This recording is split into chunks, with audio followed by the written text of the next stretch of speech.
Greetings everyone, please give a moment to make sure everything's set on up.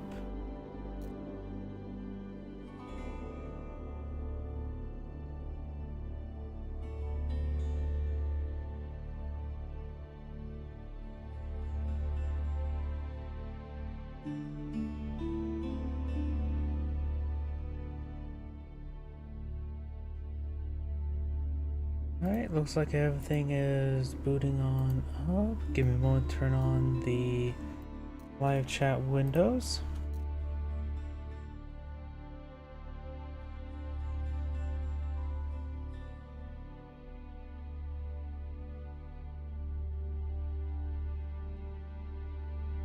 And that's all good to go. Give me another moment to check my other computer.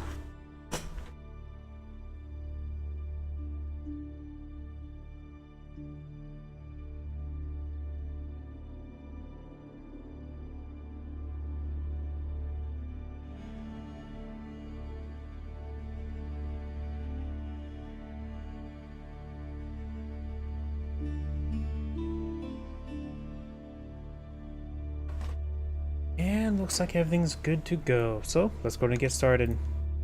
I do have a number of replays available. We'll first start off the longest one, hope for the best one. Let's see, this one is 8:29 on Dry Arabia. So I see a handful. Oh, this one, perfect.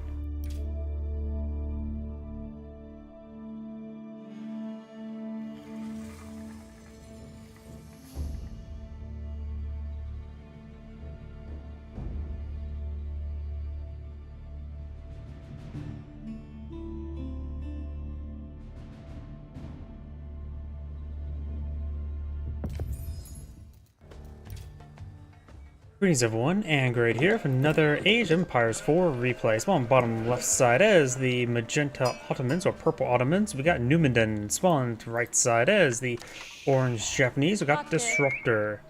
And why is it 0 point... Wait. That's not right. It says there's 4 of 0 points immediately available. View next player. Right now I have Ottoman selected. What is going on here? Why does he have 4? Okay, there must be some sort of a bug in the replay, because that immediately says there's 4 of the 0 points already available. Maybe if I were to switch to regular, if I click on him, I see 0 there, so maybe there's a caster mode bug on this replay, so we're just gonna have to keep an eye on it. Alright, so we're just gonna have to keep an eye on it. My apologies. Just something I just now noticed upon starting the game. Either way, when it comes to map generation, you can see Orange has both deer deposits both directions, but all of his wood deposits spawn behind him, so he's going to have no natural cover other than some basic trees here. So he's going to have a lot of wide open ground in front of him. So he's going to have to probably spend a little bit more walls as well as on a bit of protection. Purple is of course going for a twin minaret mid-race. It's also put it next to the berry bushes. Still should go for a mill to improve the berry capacity. No, Ottomans don't get that, so he could use this structure here, which is a food drop-off point, as a drop-off point for these berries to save off skim a little bit of extra wood. There's also clean some stone here, which could be for military academies, or could be for another town center. I'm guessing military academies. Both of his deer deposits spawn in the same direction as well, and also a bit behind trees, and he has natural coverage here as well. And not to mention, he has 3 small gold deposits behind him, so that's pretty safe, as well as a large stone deposit. So he has a pretty safe amount of resources behind him, easy to secure. Orange is out in front. He has 1 small gold deposit up here, while his other one's forward with some small tree deposits for a bit of natural coverage.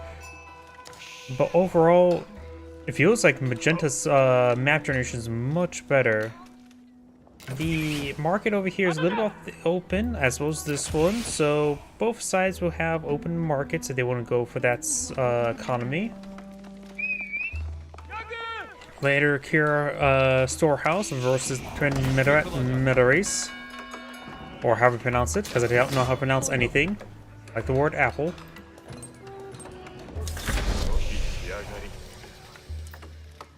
Last berry's been clicked on up. He does have. Let me just switch over. Okay, he does have level 1 wheelbarrow, going for level 2 wheelbarrow now. which does improve his berry collection by another 25%, totaling 50%, a significant amount to say the least. And of course, free farms will make those berries last longer, but won't be as efficient right now.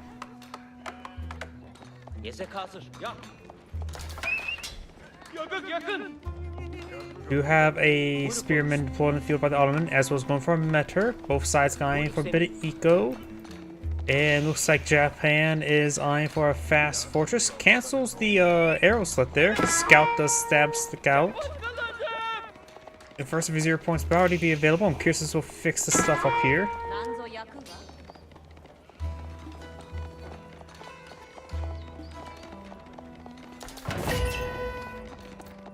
Okay, looks like this is going to be permanently bugged out. So we're just going to have to keep a number collected, but we won't be seeing how much is in reserve.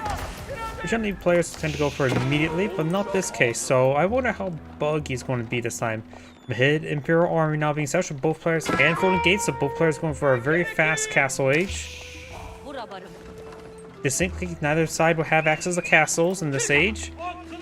Particularly Japan, their castles are Imperial age, and of course you get keeps as a counterpart. Scout does stab the Scout a couple times there. Spearman will ward away Orange's Scout. 12, 10, so 3 magenta should be completed first. Got the level 2 blacksmith being researched by Orange. And we already got wheelbarrow by magenta, or purple. A lot of games is more magenta colored, but in this case actually is a bit more purple.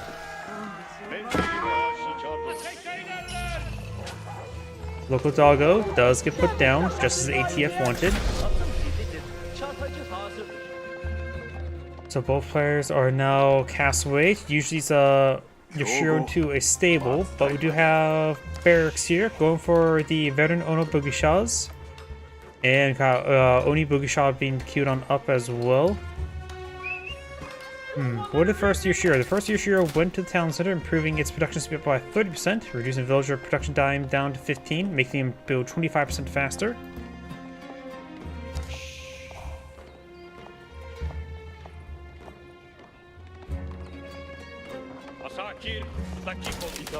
A relic now being brought back, but he can't put inside of the twin head Imperial armor. He's going to need to find...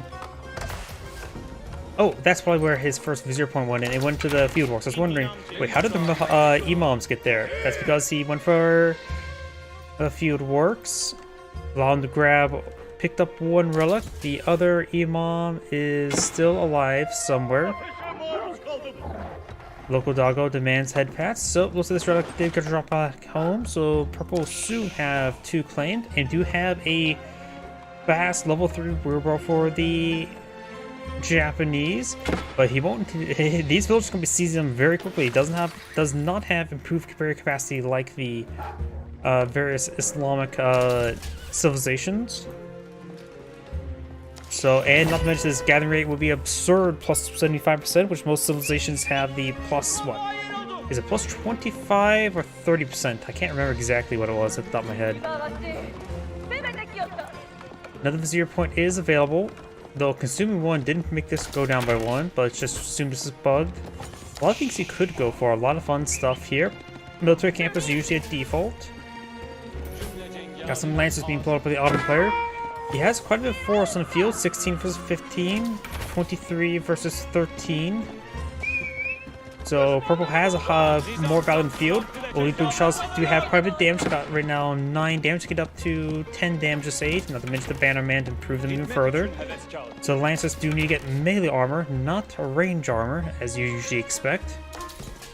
It will greatly help out in fighting against Oni Bugishas, since they're the high attack speed melee unit. Very high attack speed melee unit. And not to mention they move highly fast as well. They move almost as quickly as heavy cavalry. Scouts also move that same pace as well, 1.62 as well as 1.5.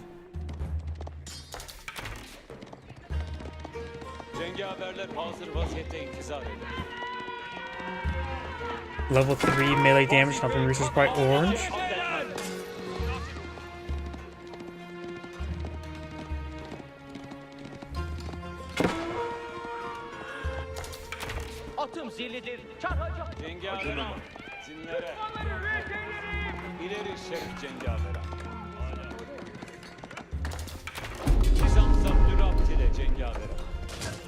Does double impale that villager there, and since they don't have +1 melee damage, they have to 3-shot these villagers.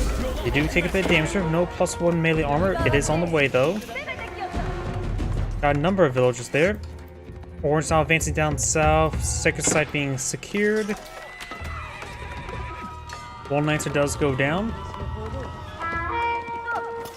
Howdy. No hablas español.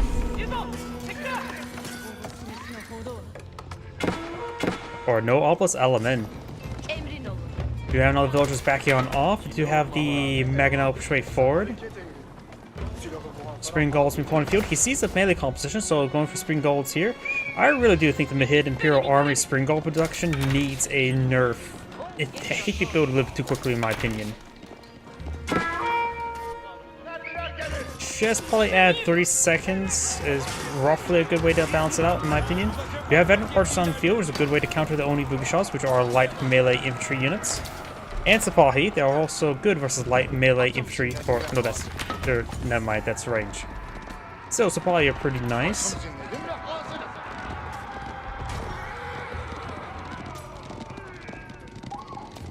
You got the Altachi research there, improving bonus damage versus infantry for the samurai. He's also going for the veteran samurai.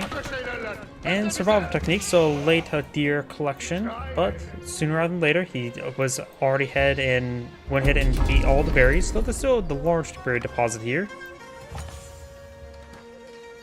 Big round of farms there. Looks like Orange trying to transition as much food as possible. And not to mention, we do have the Daimyo Palace being deployed in the field. See, what was the other one? Yep, military campus. That was to be expected.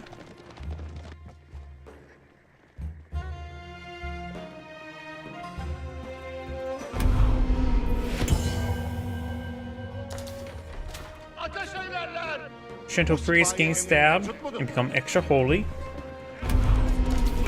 And Purple's only obtained 3 relics. You know what the field works. Orange man's claim 2, and that's how that will settle.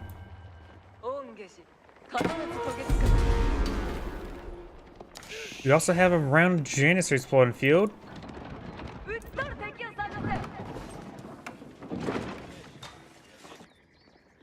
Magenta has a pretty good mixed force of everything. Orange's force is just melee infantry, so Spring Golds generally be very useful.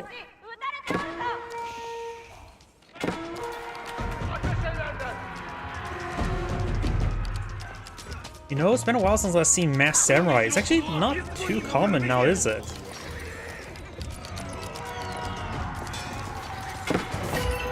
Some of these villagers are going down. So far, called off 9 villagers. But thanks to increased production speed, is able to even stabilize and keep up after losing so many.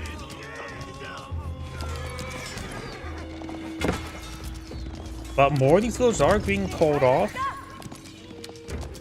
+2 melee armor just got completed for purple, going for +2 melee damage. Down south, we do have the Oni Bugushaws pushing way forward. Good number of housing there, trying to decapture some of these sacred sites.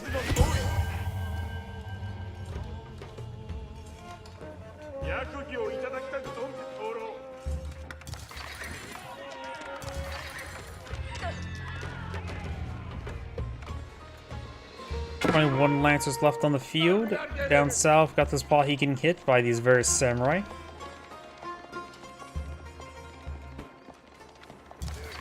The Vanderman does have higher base movement speed. Samurai have regular man-at-arm heavy infantry movement speed. Magenta's mixed armies pushing forward. The archers do find the Oni Bugushaws. Oh, sorry, I just saw your comment there. Any team games from free-for-alls, or mostly just do 1v1s, since that's usually just how I have my current thumbnails have. If you know any games, just let me know. Just post a name, probably in the date in the chat if you have anything in mind. I think I've largely fixed the issue where I had trouble downloading modded maps, but still, it's not reliable.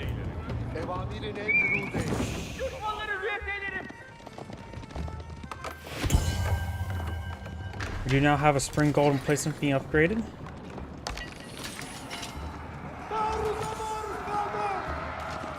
Shinto priest does go down.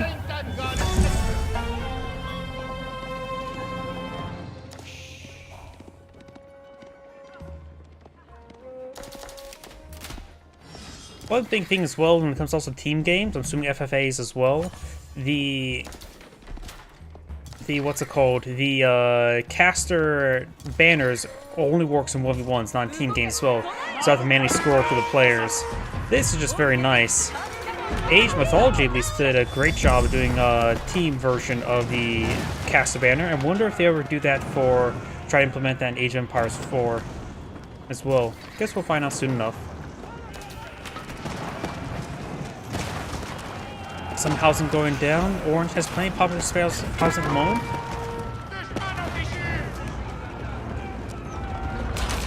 Spring Golds get a pretty good volley there. The Spring Golds do not engage the deflection ability. I don't know if that's a good or bad thing for both sides.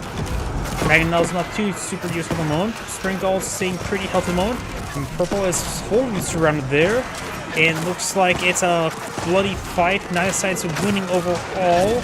Looks like Orange will win out. He has activated the increased armor, or no, switched attack speed onto the... No, he has switched to armor onto the Meters. It does take a bit of time to queue on up. Giving +2 armor, great way to resist the Oni Boog shells. With the nearby Bannerman, they do round up to 12 damage, round down to 11 damage.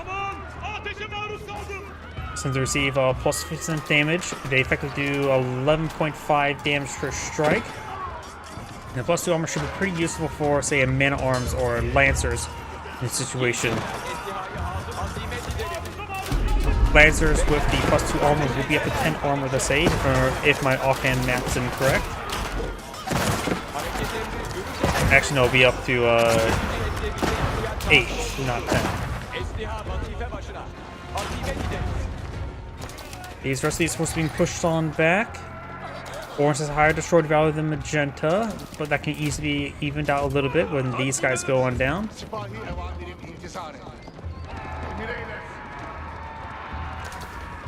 And the rest of these samurai will be cleaned on up. Down south, got a number of these forces. That's just a Bannerman I see on the mini-map. Another Vizier point. Looks like he has gone for Janissary companies recently, or right now. Can't really tell since that's right now bugged out. He has a good number of Janissaries on the field. Janissaries right now offer 16 damage at a pretty good attack speed. Compared to archers, they have roughly the same damage for DPS versus the Oni Boogie shells, right? Let's see, there's at least one archer left in the field I can compare it to. 9 damage plus 7 versus light melee, so round that up 16. So yep, right now against the Oni Boogie shells, they are equal to the Janissaries, being much cheaper and more range. But of course, the Janissaries, of course, would be decently effective versus Samurai as well. Good journalists in this situation. Crossbone, of course, be a bit more cost-effective versus the heavy infantry. So still probably need to go for them as well with the speed number of Samurai. But right now, it looks like just only Boogie shells there. Archers would be far more cost-effective than Janissaries as well. Of course, if this opponent ever decides to go for some horsemen, the Janissary would be excellent counter to that situation.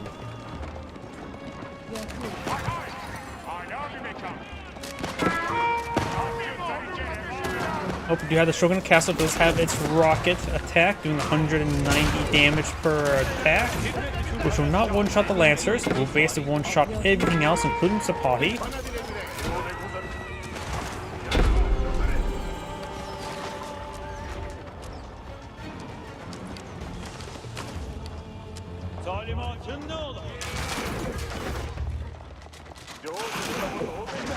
You have some of these farmhouses there, which may reduce maximum population, but will not put the Japanese player pop cap. Japanese player has plenty of wood and gold at the moment, low on food, and that's a lot of villagers on food. A little bit too, I think there needs to be more mills on the flank. I think that's a little bit too far traversement. Or in this case, farmhouses. Right now, it is like 3 distance away. Some farmhouses right here, like a farmhouse here and farmhouse here, I think would help improve the coverage. You also put some of the Yoshios inside the farmhouse as well, providing a nice amount of food each.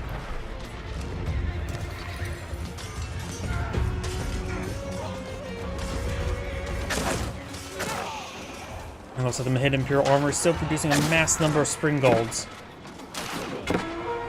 Japanese players going for a mass only Bugishals.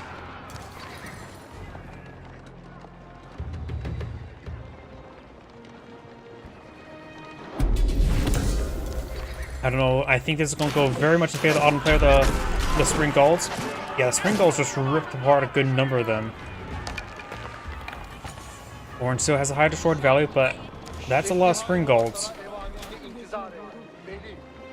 Those siege bows are doing a lot of nothing to buildings. Yeah, these spring golds, they're meant to be anti-infantry. Each of the siege weapons have their own utility. If I were to come here to Mahid Imperial Armory, spring golds are anti-infantry, mangonels are anti-range units, melee infantry, range units, trebuchets the anti-structure at range, battering rams is anti-structure at melee range, and of course you got some gunpowder units in the next age. The Revolquin is of course anti-unit, not anti-structure in age 4, and in this case the Great Bombard as well as the Culverin and Bombard of course anti-structure in age 4. One of those things where it's like, don't have overlapping roles for structures or for units, which is a good design. Though I prefer the old design for Spring Gold. It was actually anti-siege unit weapon. Now siege weapons are a little bit more difficult to counter. Siege weapons have definitely gone through a lot of changes throughout the Age of Empires 4's balance patches. The Spring Gold fires a bolt that actually pierces the line of everything in between, so it does do a form of splash damage and piercing effect. You have a number of Lancers here, but there's a good number of Onibuk shots to suck these Lancers. Lancers right now do have +2/+2 armor, putting up the 6/6 armor. The young player just aged on up, was not paying attention to landmark. It's the Istanbul Observatory, which does improve the production rate of aura effects of his blacksmiths to up to a +100%. Which also does positively affect the military schools. I think the Hidden Imperial Armory is now being tasked to make great bombards. They're very fine. And that's sort of a problem for Spring Gold as well. They attack at max range, so you don't get much piercing effect. They actually you have to micro and push them forward. Though aim moving forward, as your opponent's aim moving forward, is also adequate.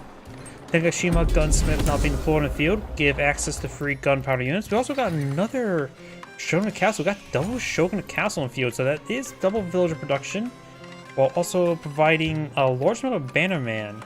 You can have up to 12 Bannermans right now.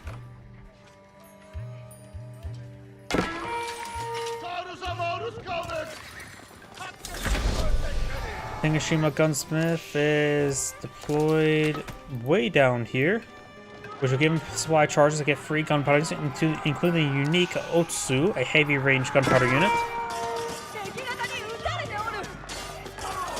You can also spend your free charges to get hand cannoneers, revolquins, as well as regular bombards.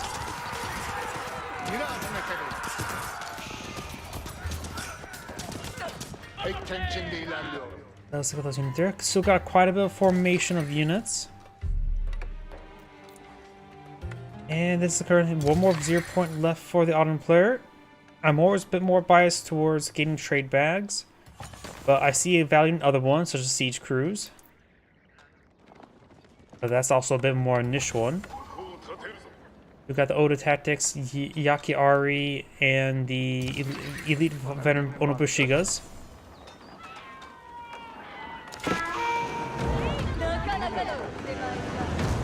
Those are the Japanese players just going straight Onobushigas.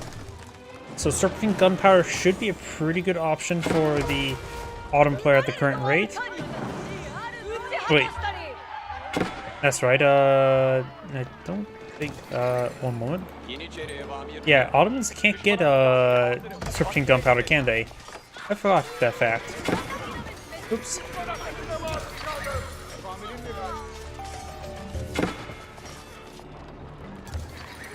A number of units over here. They do have extra trench guns, improving their damage output in general.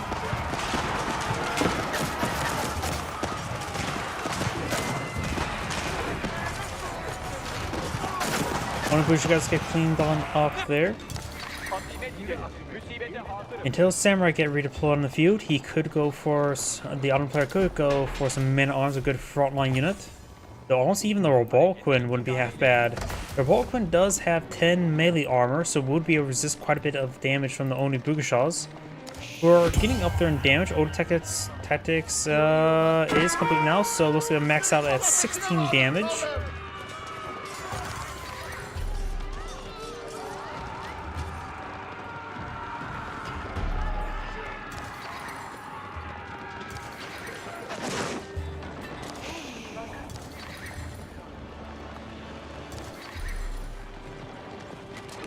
Forge be cleaned on up, and this area is still pretty wide open. Shogun Castle, of course, is here. It has right now 13,000 health. Villagers are backing off the Shogun Castle. Jeddah is lacking some siege weapons in this area. It does have one great bombard in the field. That is activate the attack speed arrow.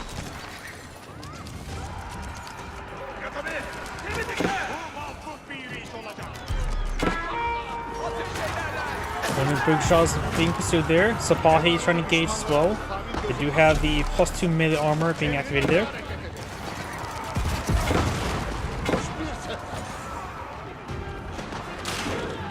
Mangonels or Springballs got a decent amount of damage there. I don't think it's going to go great for Orange. Though Orange has flanked over the side. It's running in multiple directions. Great Bombard is firing away. Also trying to hit some Bannermans. I think this one's also doing a little bit overkill. I think right now just do a general attack move, so let them fire independently is probably a good idea. Orange does manage to crash on through quite nicely. Purple is doing a great job of keeping the Springballs alive. They've got now Orange or Balkan on the field. Cannon placed inside the outposts. Looks like Orange will force Purple back.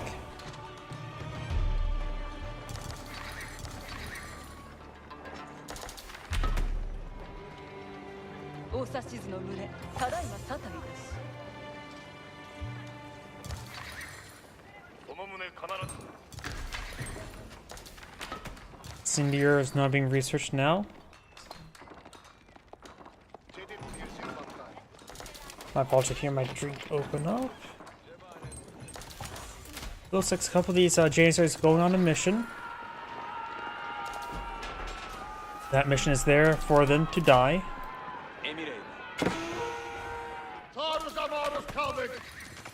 That's why it's going down.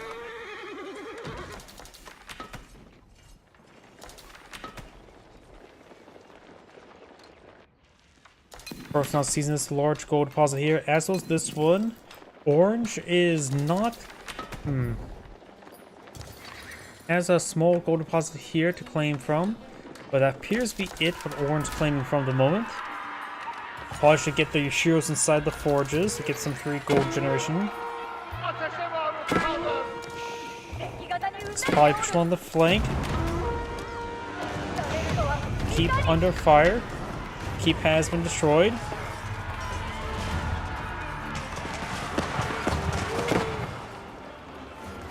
Couple spring goals there.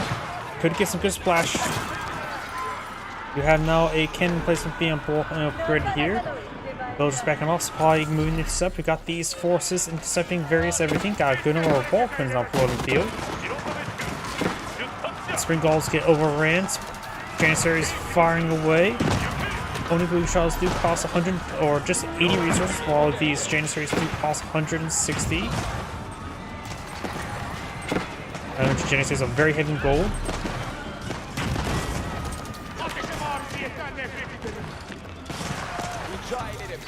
Orange army there will be cleaned on up. You have elite archer extinguishers by the Claire, a good cheap way to deal with those Onibugashas, I suppose the spearmans.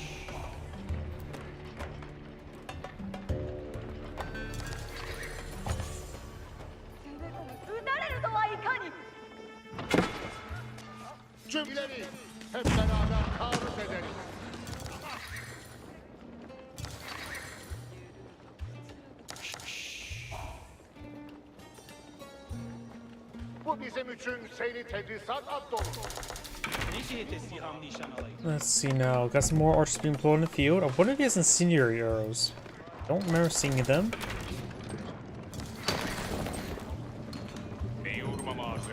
Does appear to have incendiary arrows to research.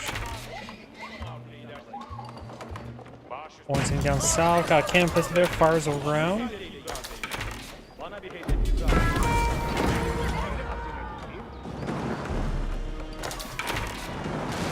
Walls do get destroyed there.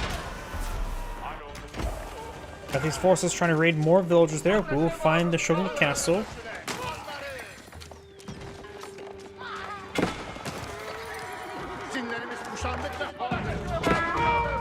Spy engaging these Onibug shots. Got a good number of ball quints coming for to engage.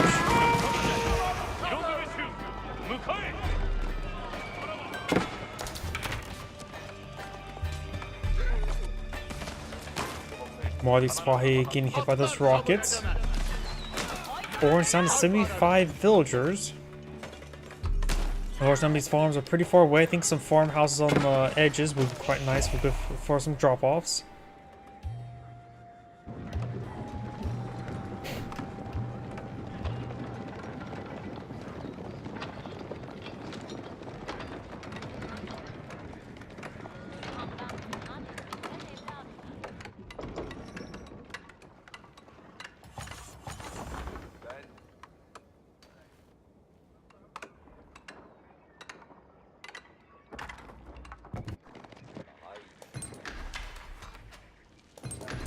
And Magenta's still claiming, or Pearl still claiming a significant amount of gold. 29 votes on gold, while Orange only has 3. These 3 here. And Orange is running low on gold at the moment. That's why he's going for a good number of spearmen right now.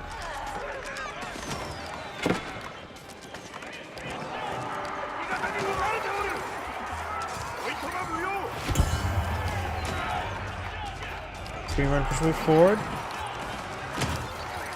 Orange now down 67 villagers.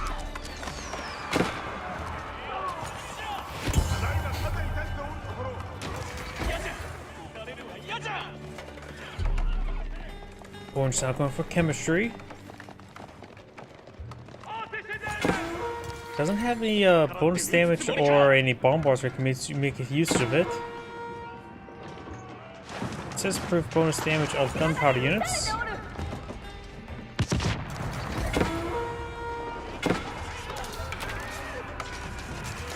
Spy being picked on off now. Down south, Orange is forced to try to engage these villagers, killing off a couple of them.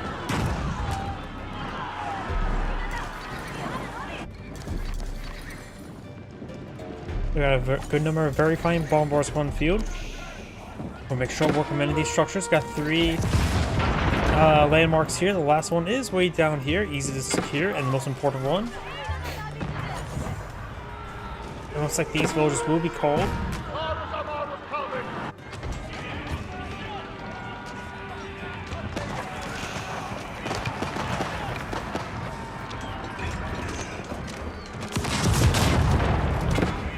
Capital does take a bit of damage there. Orange does have army size 120 with 12 siege wood units. So his population maxed out mostly on military, giving Orange a lot of extra mass fight with. Purple's army's getting hit by a massive concave there. The Balkans push their way forward. Because they don't have any bonus damage, they don't get the benefits of any chemistry, but they're taking some severe hits there. They have low range armor, good melee armor. It looks like spearmen and Onibug shots will overrun these bomb bars, taking them out, completely overrunning them.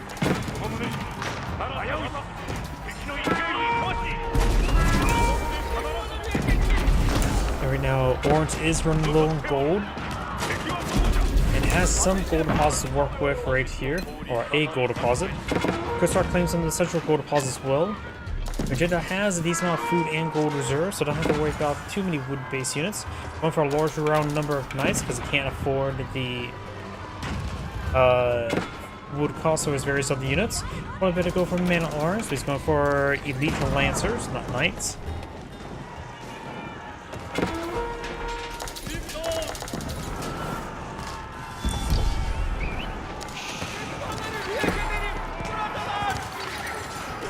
Spy push way forward. Good number of spearmen there. And spearmen will pose problems to the lancers, hence why I think man-at-arms are better in this situation.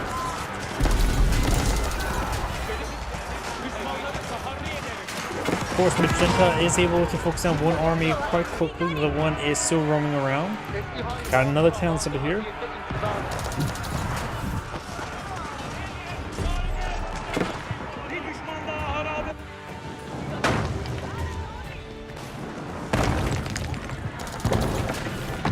Town center does get set ablaze.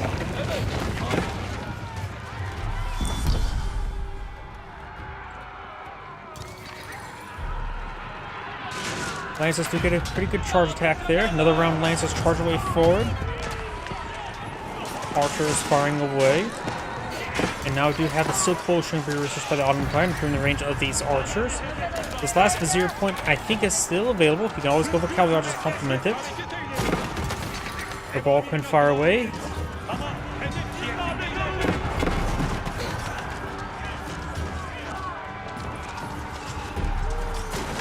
Lancers and Swati engaging that revolver quickly takes it out.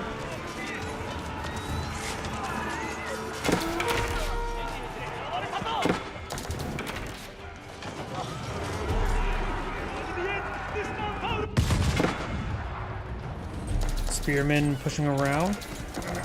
We do now have the elite samurai upgrade now on the way.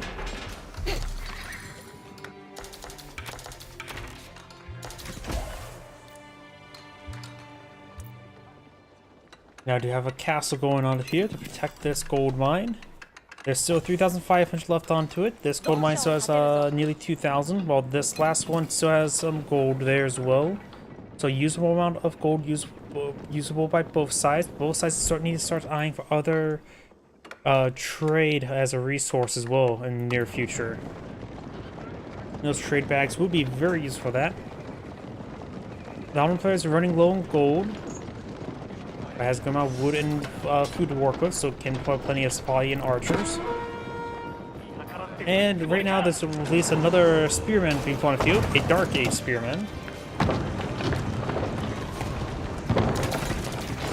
And right now the Ottoman player only has +1 melee damage, so maybe a mathematical solution for that.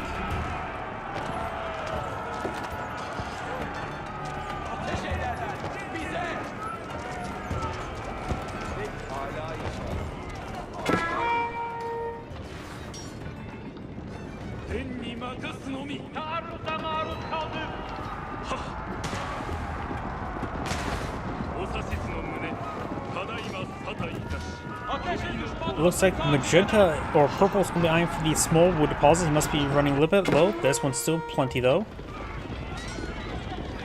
Lancers get a pretty good charge attack there. I don't hear any spear braces there. Mostly the only Bugashas rather than spearmans.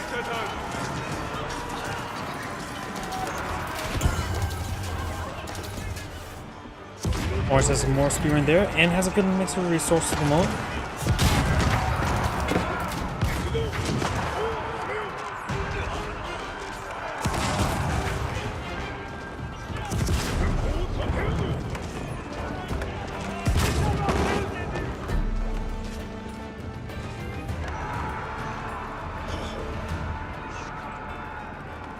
Got a round of stone walls being salvaged there, which will help secure up this gold trade post as well as this gold deposit. But we've all, of course, got the outpost here that's fortified, the keep, which is being upgraded to boiling oil. And of course, a good number of villagers there.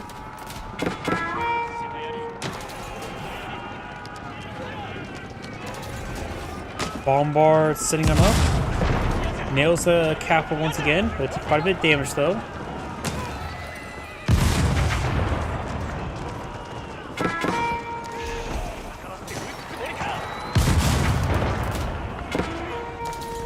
We got these forces taking some hits.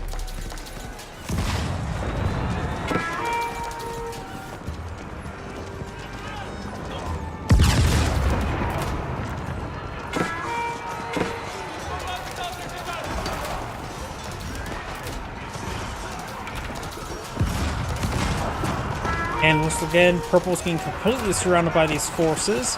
Purple's army is very high quality. Orange is just a little bit more numerous. Both sides actually have quite a bit of military force field.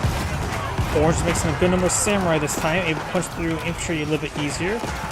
But it looks like Magenta's force being countered by a good number of spearmen. All the cavalry is also doing quite well. It does have a large number of Ashkaru musketeers now put on the field. Some of these bombards are now being picked on off there as well. Great surround there. Orange has much higher destroyed value than Magenta.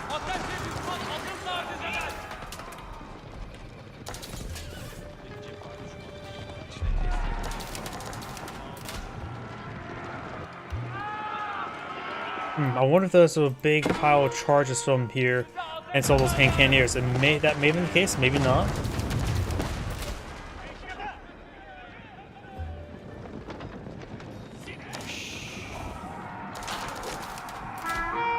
Spring going placement there.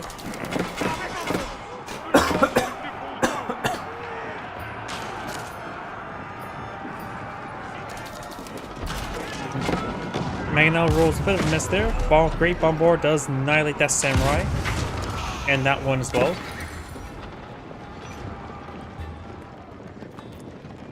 Final Vizier point was selected for a free Great Bombard. That's probably the worst of the options, I believe. Pretty weak one. Angel and heals at this point in time probably wouldn't be that great. But I don't agree with that selection, in short.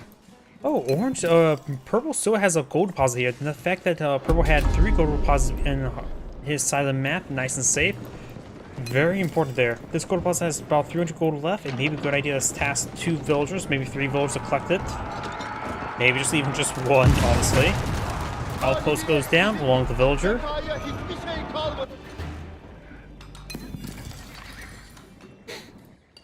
Purple's taking time to collect up this stone deposit as well.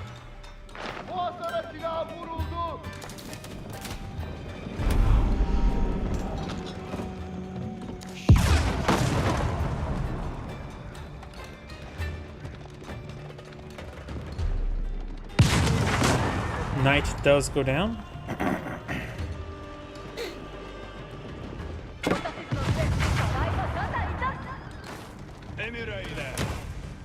Knight goes down.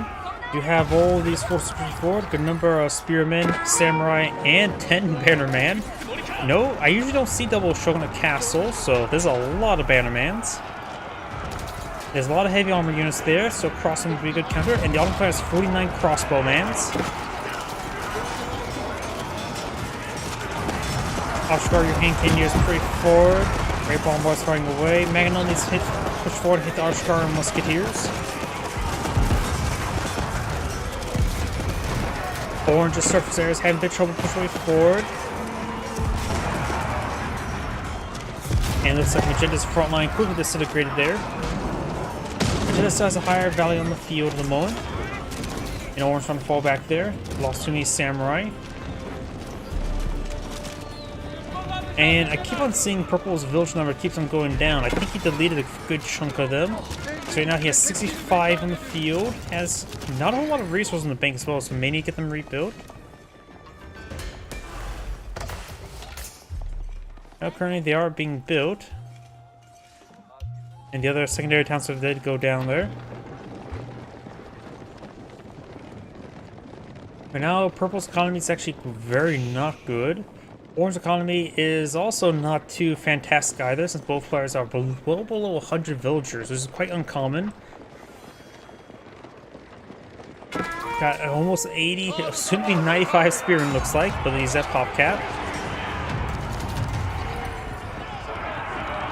So in other words, Orange has a lot of angry men with pointy sticks.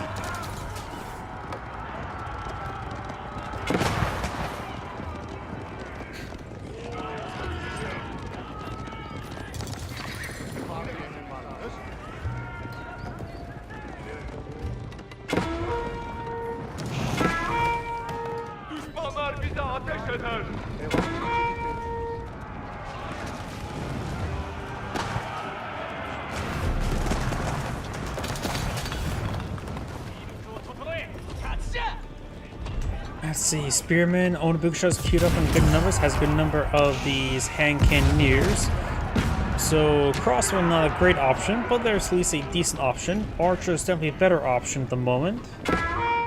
And honestly, Janissaries are nice and all, but they're expensive, and bow is a little bit premium right now, so I think for the Archer is a good way for the Ottoman to go. As well as, honestly, swapping the production of the Hidden Pure Armory from the Great Bombards back to Spring Galls I think would be a better option. Great Bombards are fancy and all, but they're really only anti-structure. You don't really need too many of them.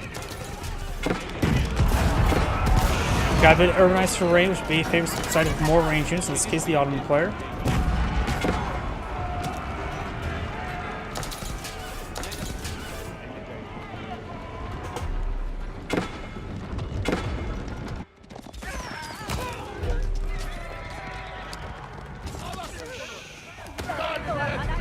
Trying to push down some of these walls there.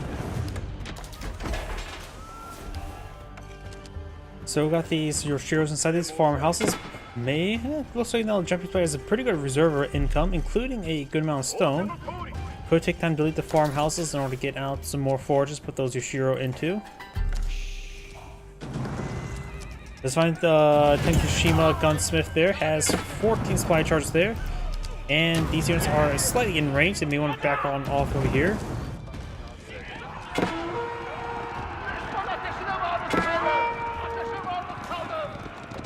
Purple's not pushed way forward. I hear another attack ping over here. That's a good number of Great Bombards, a very fine number of them. Good Magnol hit there. Won't be a hard counter this force, but the AoE damage itself is a bit of a soft counter. Gonna fall back there. We got Sabahali pushing everywhere, taking out a good number of orange villagers, down to 56 now.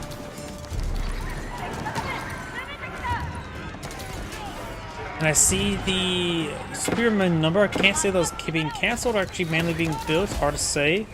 I actually know he's actually still needs maximum population, so he's built a good number of Spearmen in one wave. It looks like the number's going fast enough down. It looked like it was being cancelled.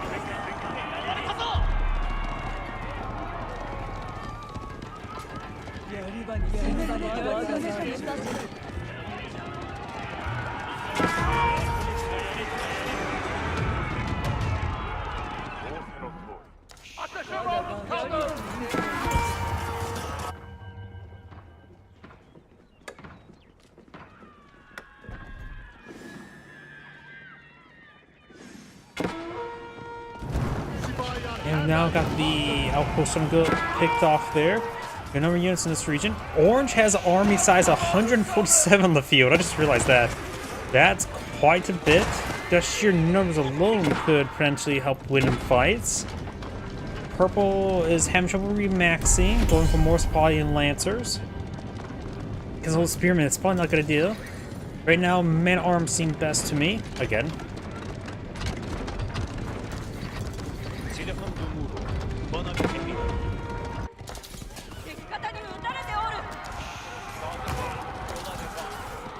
Hiroshima getting repaired enough, has 18 supply charges there, so it has good reinforcement wave of powerful gunpowder units. Purple's trying to fall back up away, more northwards. Magenta's claim a central sticker side there, gave one for both players. So gotta find some gold there. Actually, that gold profile is cleaned on up. This one still exists with 500 left. Actually, no, this one still exists as well. And so a decent amount of gold there as well. So Ottoman player is maintaining good gold collection, but the Japanese player is doing good gold preservation.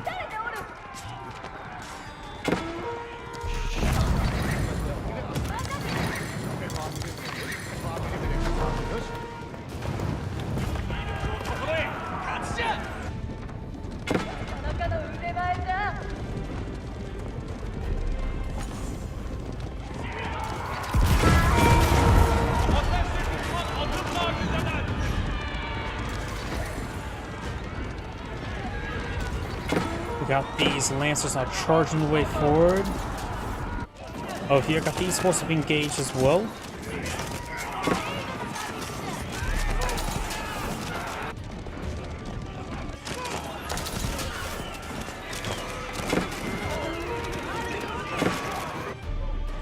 Looks like those probably gets cleaned up by all the melee infantry units there. Orange will lose this army here. Purple has a force here. The rest of Orange force has subsided.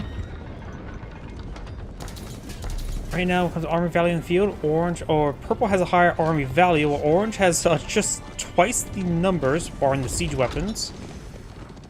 Imam in the region getting some good, decent health regen, which actually is important. A good number of these Lancers are wounded.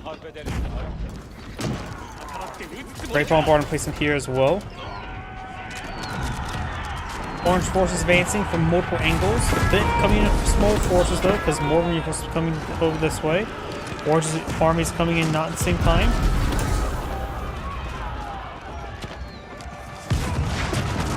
Lancers push their way forward. Got no spearmen in this region. And Cannoneers can do some good work against these Lancers. This has to be microed very well. Got a Yumi Archer, Yumi Bannerman engaging as well. So those hand Cannoneers will be cleaned on up. He has more charges from Tanegashima Gunsmith. The hand Cannoneers do get inside of the town center now. Capital more precisely. Orange force over here. Chida does have decent force here for defense. But Purple's cavalry is moving around. Tanegashima Gunsmith has 24 charges at the moment.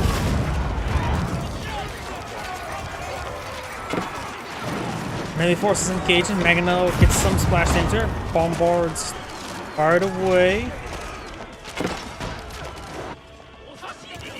Mountain is moving around. Also got a big round of Hank-Candius from Tanegashima Gunsmith. In fact, he's down to below max population. He hasn't queued up his military units. That's a big oversight there.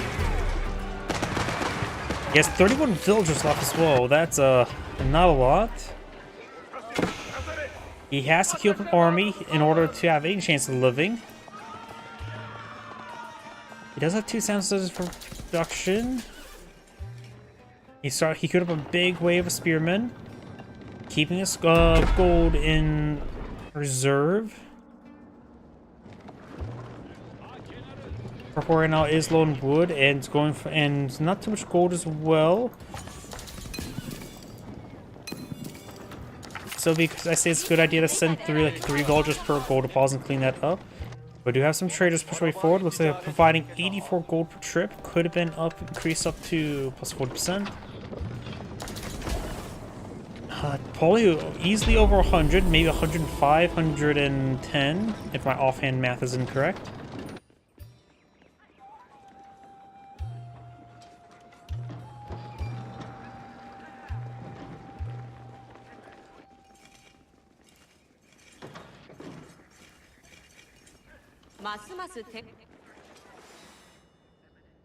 Orange's army has not been maxed on out, not queuing up any more units as well.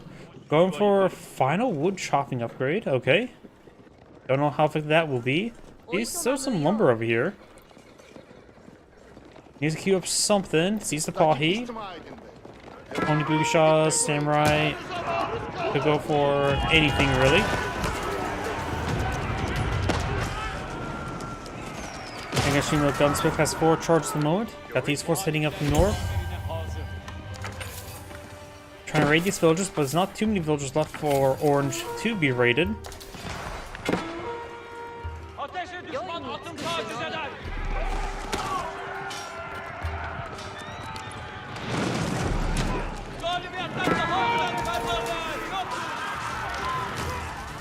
Only Bugusha is now engaging.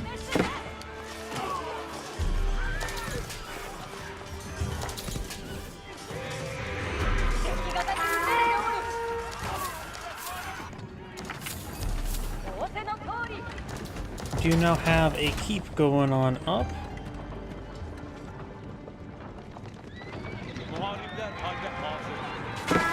Lancer charged with 4, get some damage on these forces. And now got a good wave of archers. Still good number crossbow on the field.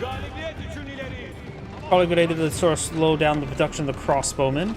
They have the same base health as archers, and archers would just simply be far more cost effective. And plus right now, the autumn player is a little bit low on gold, so going for wood-based units would be a little bit better.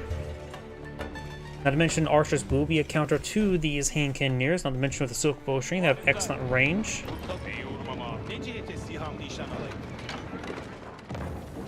Keep has now been established there.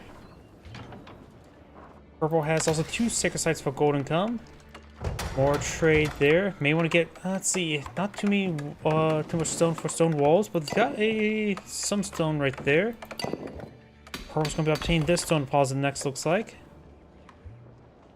These wooden walls need some repairs.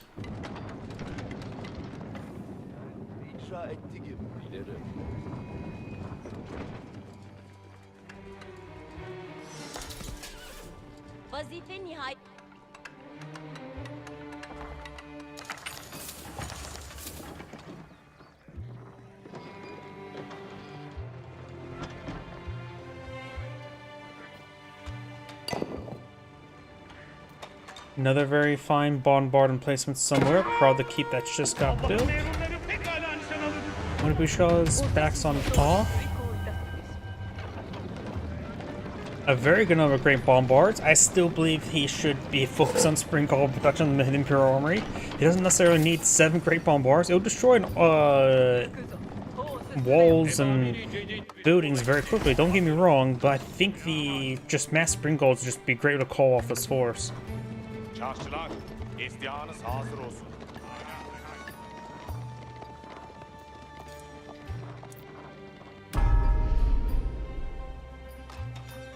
The Shinto's priest does spot all of this.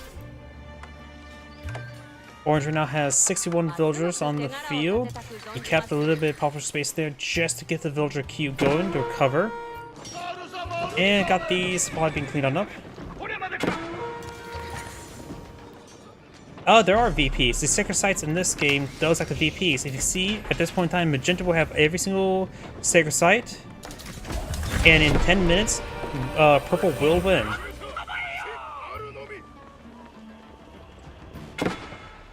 So yeah, there are alternative VPs in this game. Supply being cleaned up there. Now Orange has 9 minutes 40 seconds in order to decapture one of the sacred sites there, or else he will lose the game. The Autumn player has a massive stockpile of food, so does the Japanese. But Japanese player has a pretty good stockpile of gold. And if he's going to push forward, he might as well get a massive queue of units going to quickly reinforce something. He is decapturing the sacred site there, and that will put a pause on the sacred site countdown as they're decapturing it. But of course, this chase the Imam down.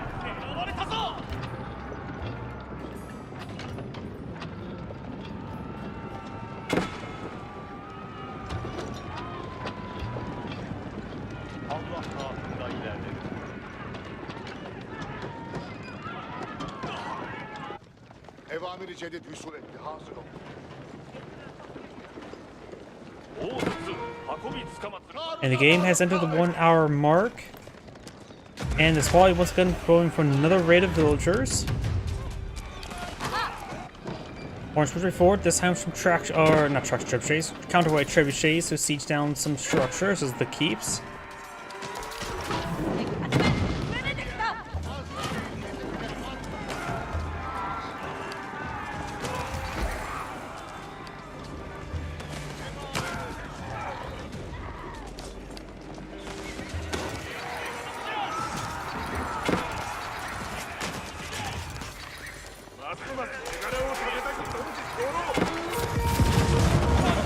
There goes that siege weapon. God, not very fine bombards.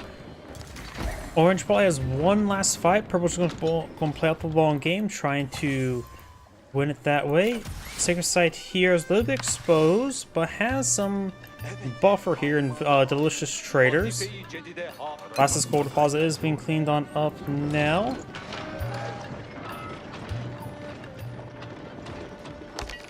Orange now push way forward.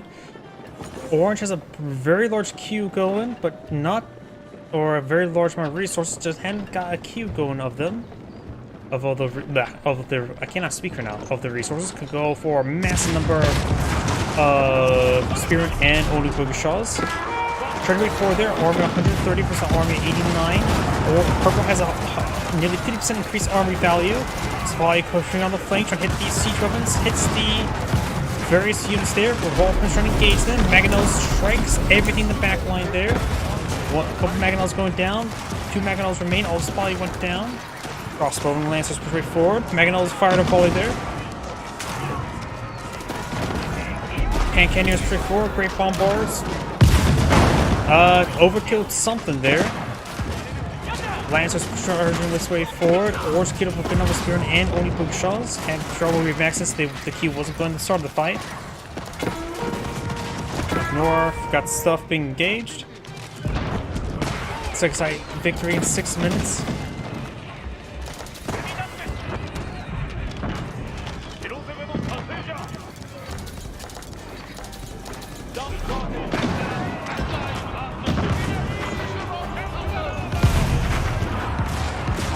Good hits there. Or sort of back on off, trying to get the queue going. Has queued up all the food remaining. Got some Bannerman mix on in. Spearmen straight forward.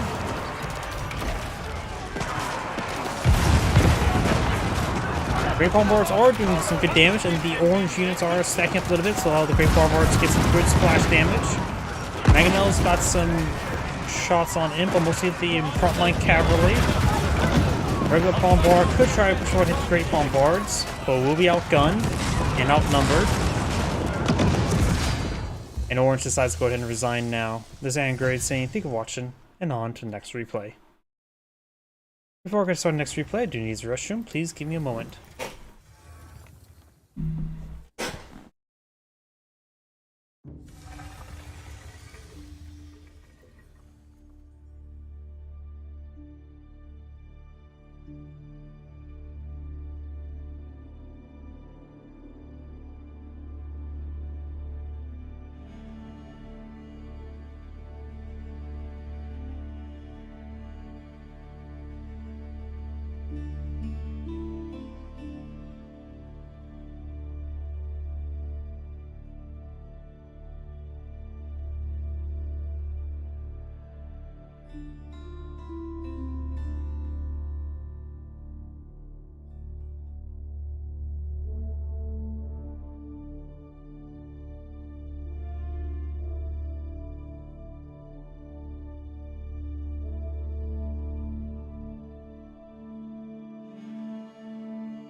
My apologies, I am back. Just grab an energy drink and open up. My apologies if that was a little bit too loud. And on to next replay. Let's see. This one, EGC Holy Island 830.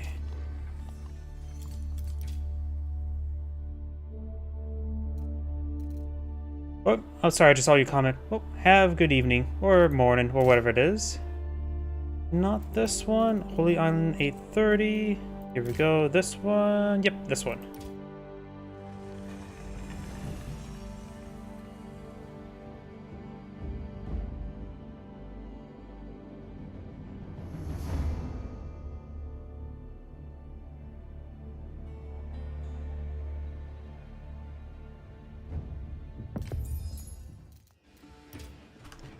Greetings everyone, Angrade here with another Age of Empires 4 replay. Small on top right side as the orange Order of the Dragon got core. And immediately sending a villager down south to pull it out. Dock, it is a hybrid map. Small on the left side is the green English. We've got 3D exclamation point scatterbrained. A 3D printed scatterbrain. Sounds about right.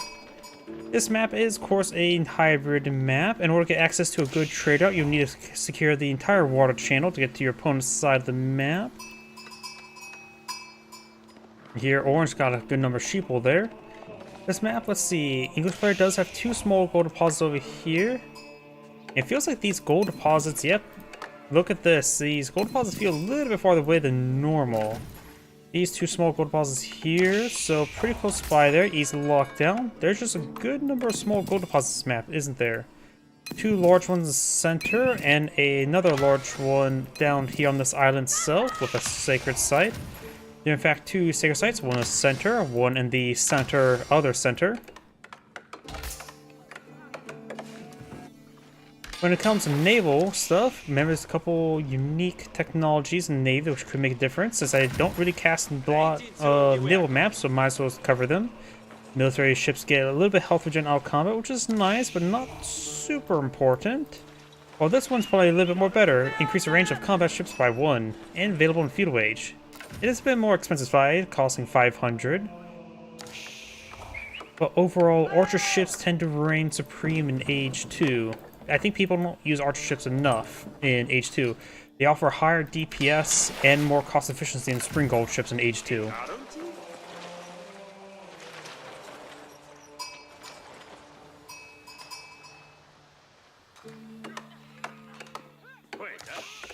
Neither side is close to aging up just yet, though the Order Dragon now has enough gold. He's supposed to approach enough food, but I think the Order Dragon player will be aging up first. Akin Chapel now being established there. Would assume it's going to be Minwork Palace on this map.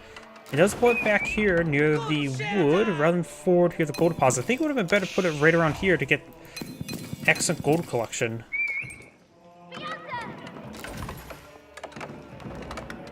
Over here, of course, got the Council Hall. It's actually a little bit more rare than the King's Palace nowadays, but does give him a very good free production queue of archers in case if he ever needs them.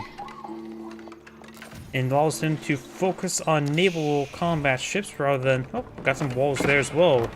So it looks like Orange going to lock himself in right there. Against English first with Longbow, that's one matter. Since they have aged on up, I decide to slow down a little bit. Some walls got canceled and deleted there, and more deleted there. So I'm not sure what Orange is eyeing at all. First set of combat ships, you have first arrow ship on the build queue. Council Hall now complete. Both players have 2 docks. These 2 fish deposits, one at most 3, but seeing how they're going to be overfished, soon they'll only be able to support 2. These ones should be able to support up to 3 ships. Maybe this one's 4, and these very far ones, the healthy number would be quite nice. Howdy. Orange does have a scout here. First arrow ship now on the field. Spring gold ship on the way for Orange.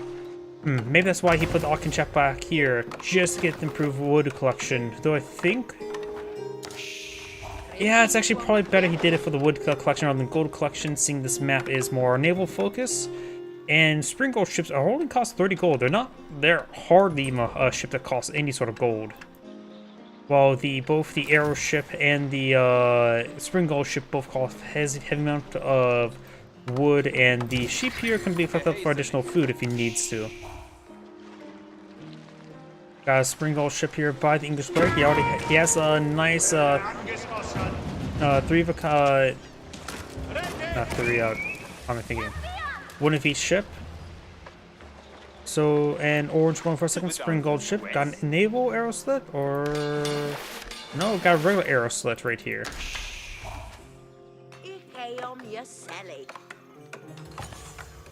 And the Order Dragon's players going with some gilded horsemen. Some ungilded spearmen will be adequate to deal with them.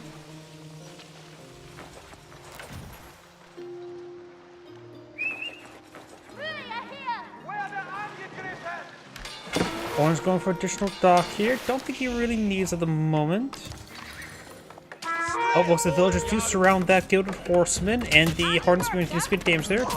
Lucky he's playing, the English player is playing English, which means he does not need a research hardened spearman, because he doesn't have access to regular spearman, just only hardened spearman. Got some longbow being pulled in the field as well. It's more of a militia force in the time frame, just helping deal with the gilded horseman. Archer range and blacksmith now being established.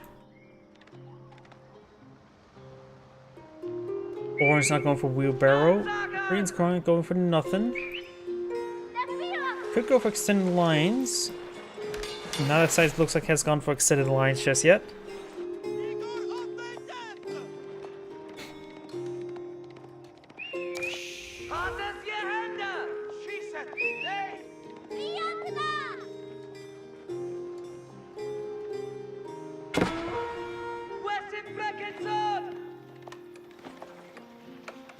There you were.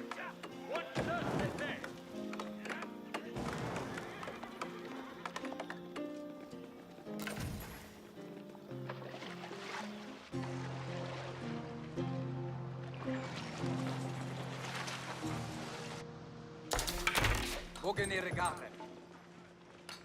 Yes, eh? Yeah. +1 range damage now being researched, which does both boost the arrow ships by 1, which is very important, since they have a first attack of 5, effectively improves the damage by 5. One reason why arrow ships are so good in Feudal Age is that's actually a high priority upgrade. Oh, got all of these villagers firing off their short bows. And the spearman will save the rest of these villagers, very nice. Okay on your Sally. Both sides getting a bit of a force on the field. Looks like this demolition ship took quite a bit of damage there. We now got 4 fire ships, 4 or 5 spring gold ships, and 1 arrow ship for the English player, so he's vulnerable to fire ships. The Order of the Dragon player has a good number of spring gold ships and 1 galley arrow ship, and no fire ships. So he's also vulnerable to fire ships.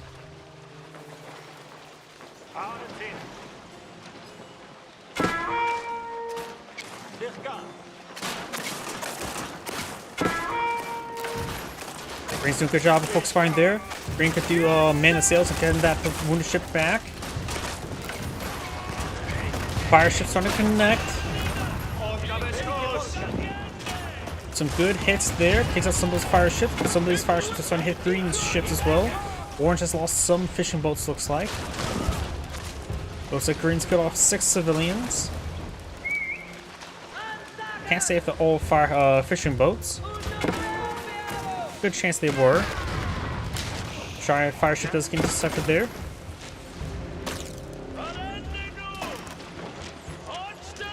You can see here the galley ship has now +1 damage, greatly improving its DPS. And with this, spring gold ships do get affected by +1 damage. It's not too important, but it really does make arrow ships better than spring gold ships in Age 2. They become more cost-effective than spring gold ships, even when fighting other spring gold ships. I am not joking. People should have a majority composition of arrow ships in Age 2. And use a handful of spring gold ships for tanks. Not to mention, makes you basically immune to fire ships while at it. You now have the White Tower being established here, which also does function as a all-production structure. Very, very useful. Which when you have, allows you to get your knights out pretty quickly. And not to mention, build faster as well. One of those fishing boats do go down.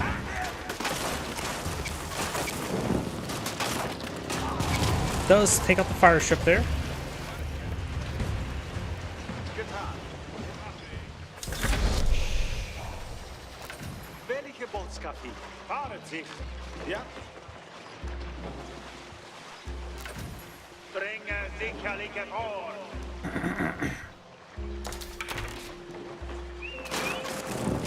Does pick out one of those, pick off one of those fire ships. We do have now, looks like the Guild of Horsemen does take a bit of damage there. Down south, we do have these ships engaged once again. Green still has a good number of fishing boats here.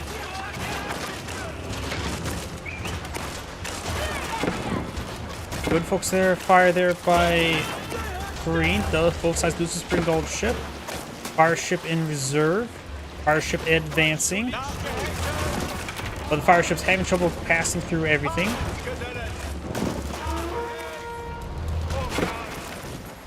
Fire ship likely picked off there. Not even focusing down right there. Does get out there. Orange fire ship's not pushed way forward. And it does go and task these fishing boats to the shore fish to keep them safe. Very nice. Also keeps them working. Fire ships do not connect.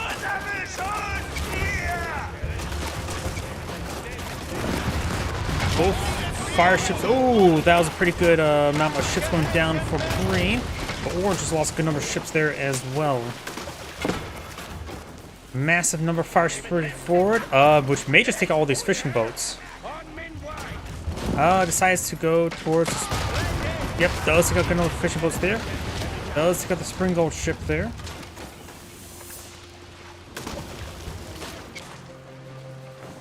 No naval air slits there to defend himself. Really, only the Mongols can actually have the best naval defense, ironically enough. Since the OVO's upgrades a little bit more limited what you can do in naval maps, you can actually just use your stone to upgrade your naval arrow slits and get a good amount of extra defense going. The White Tower will provide excellent defense here along with the capital. Let's see, 47 versus 53 civilians, 11 versus 6 civilian kills. Sheeple now being obtained here. Perhaps put another lumber camp over here to collect up that extra wood.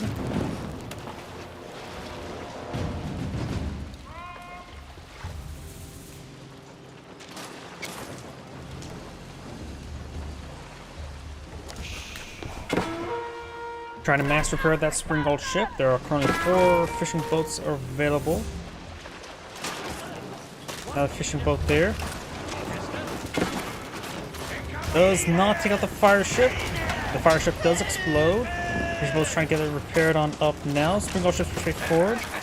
There's another fire ship there. Double fire ship by orange or by green. Both get picked off in time.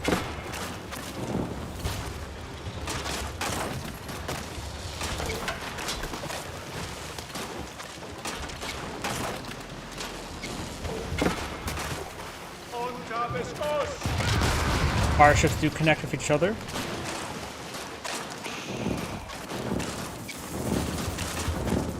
Another fire ship deployed right there. And those connect there for severe damage. Sinks through those ships. The last one does get picked off there. One fire ship forward. He will eat that one and will stay alive. Keep it near the docks for better repairs, but this fishing boat's going to take time to repair it up.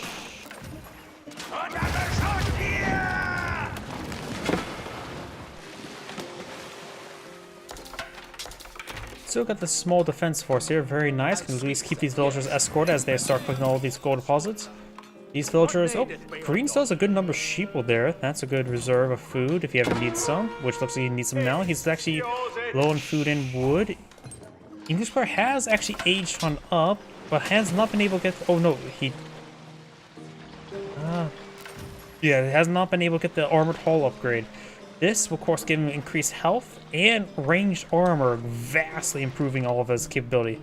Let's see, he has gotten the upgrade there, whatever it was called. The Springald Cruiser, gaining Springald's +1 range and +20% attack faster. This is the age where Springald ships becomes better than arrow ships. But arrow ships still play a pretty good role. +1 arrow with the +2 damage from the blacksmith is very good. To help counter out the extra armor, can't actually counter out its extra health, but at least can get its own health there. This will improve his DPS by those ships from 5 arrows to 6 arrows, so that's pretty good as well.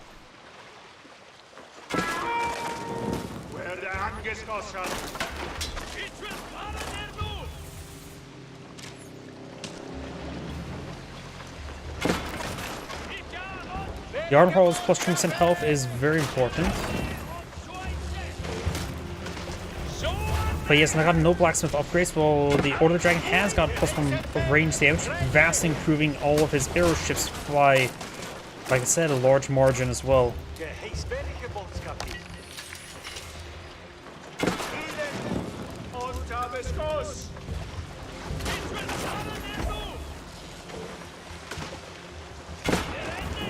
Trying to focus on these fire ships, very nice. Splits the fire there, does not hit the fire ship, does take it out there.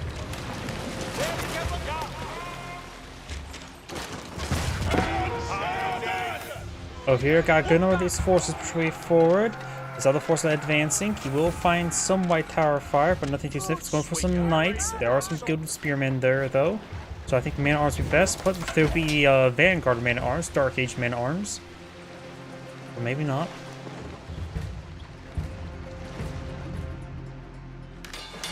Another dock being established by orange. It looks like the English player has gotten +1 range, so now his units have very good range. So his Spring Gold ships have 8 tile range as opposed to his opponent's just 6. Lord of the Dragon has enough gold to age on up.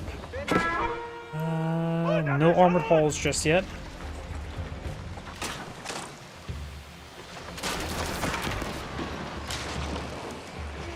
So right now, orange has damage, green has range.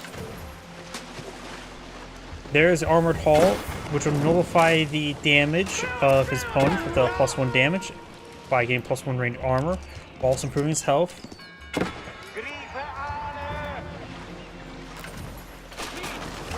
Okay, so that one ship there.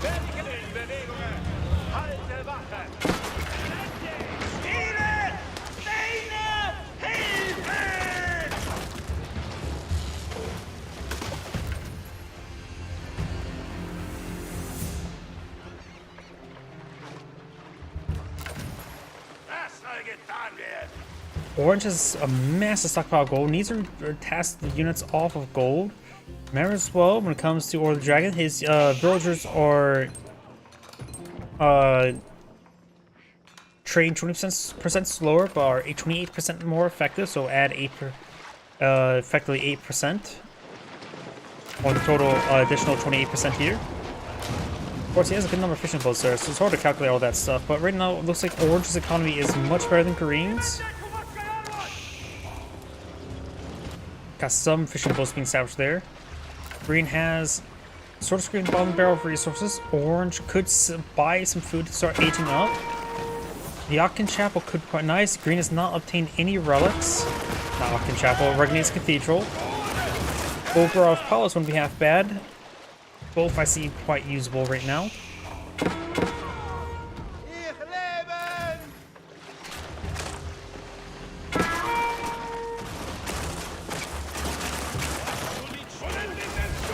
Of course, now those fire ships there. Fire ship would go ahead and try to engage the fire ships. Did get some good damage there. And takes out all the fire ships there. I think the fire ship being the fire ships is actually a bit more important. Green's fire ships are pushed way forward. Fire ship does go down there. Does use man the sails. Fire ships do split up a little bit, get some good damage. Takes out another Spring Gold ship there.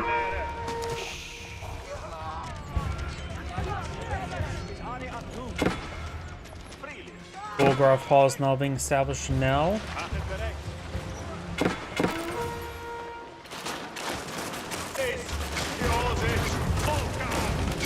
They're mounting these forces.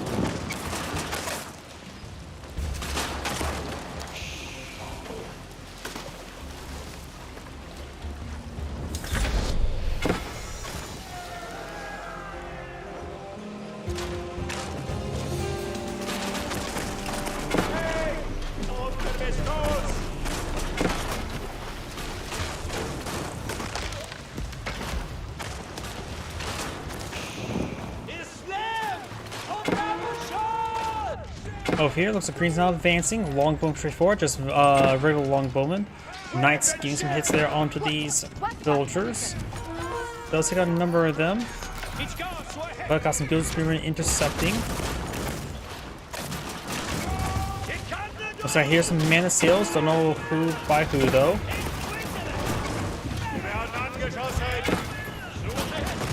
Does focus on some of these fire ships. Good marker there by Green. Green's ships have taken some damage there. Lancers have, or Knights have gone down, and no siege engineers by Green. I don't think he has a blacksmith on the field yet either.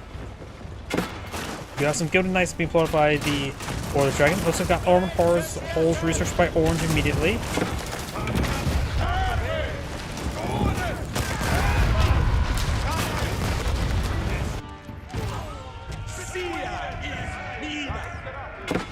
Orange starting to fall on back. Green starting to push the way forward.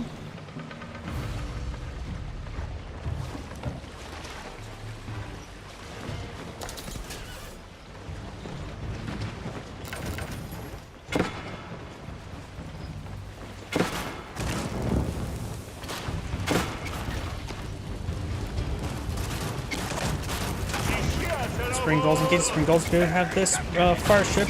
Does get picked off there by a last fire ship arrow.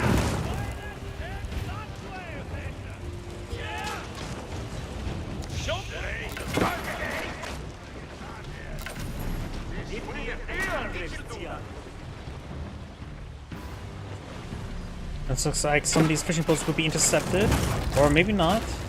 I think he did try to go for a brief moment.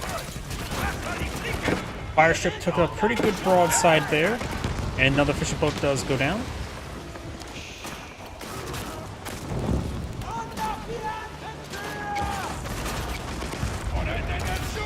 Fire ships push way forward. Good number of them this time. They've got some arrow ships to intercept though. There's got two of them. Does take out those two, but it does splash down one of Spring Gold's ships. One of Green's fire ships do go down. Spring Gold ships engage with each other once again.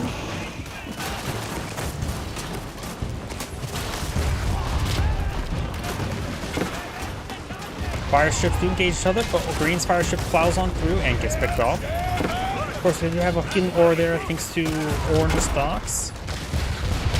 Fire ships do pick off each other.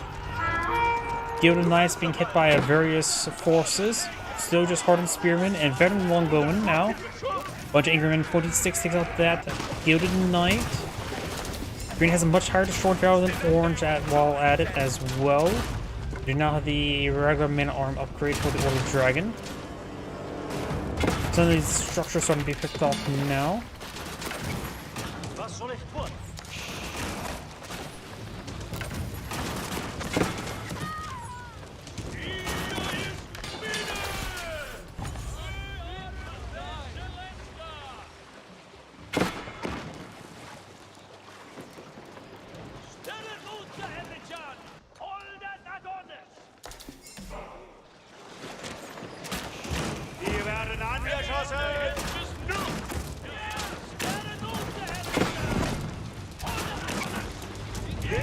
Hulk does take some damage there. Got 7 more ships, 7 Spring Gold ships versus 6 Spring Gold ships. So pretty even got a round of arrow ships there. Heard man that sails somewhere. Looks like Orange is taking a bit of beating there. Thanks to Green's extra range, he's doing some good kiting.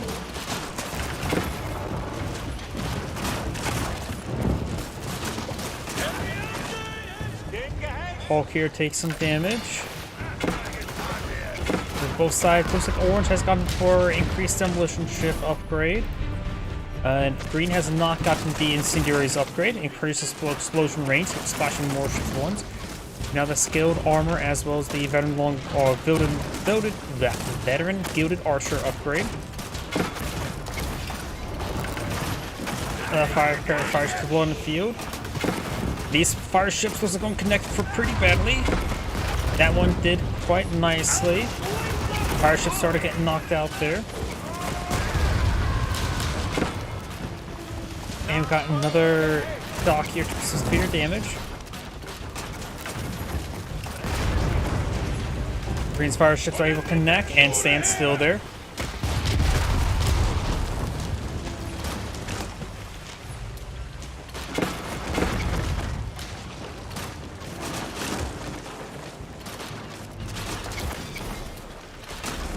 Does connect there. Fishing boat can take time to get that one repaired on up. Green still has quite a bit of navy here.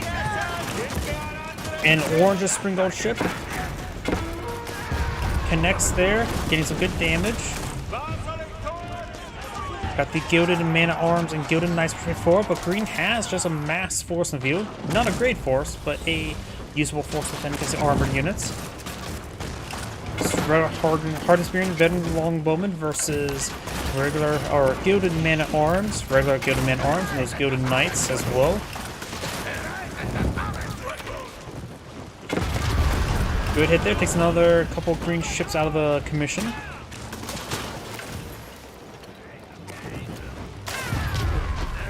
Green's fire ships push way forward.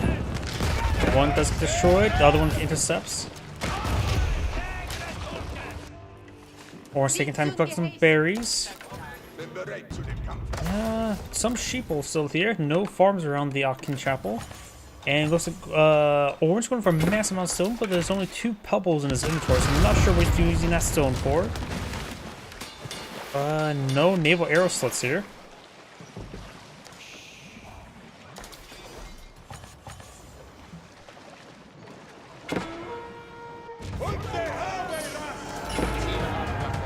Orange has picked up... Oh, that's 6 relics on the map. I didn't realize there's 6 relics. This is a 6th relic there. Orange has claimed 4 and picked up 5th. Times you wish probably Hick would have gone for Regni's Cathedral, though the Bulgraf Palace is very good, but once you get 4 relics, it makes it better to go for Regni's Cathedral for the Order of the Dragon.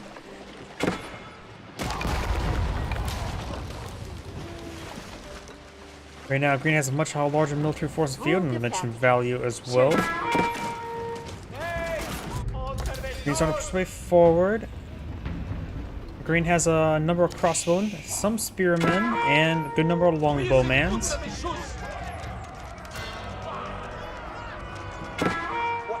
Men-at-arms there. Skilled archers are quite nice. They have right now skilled armor, so plus 3 range armor. Going on the longbow doing 9 damage, get up to 10.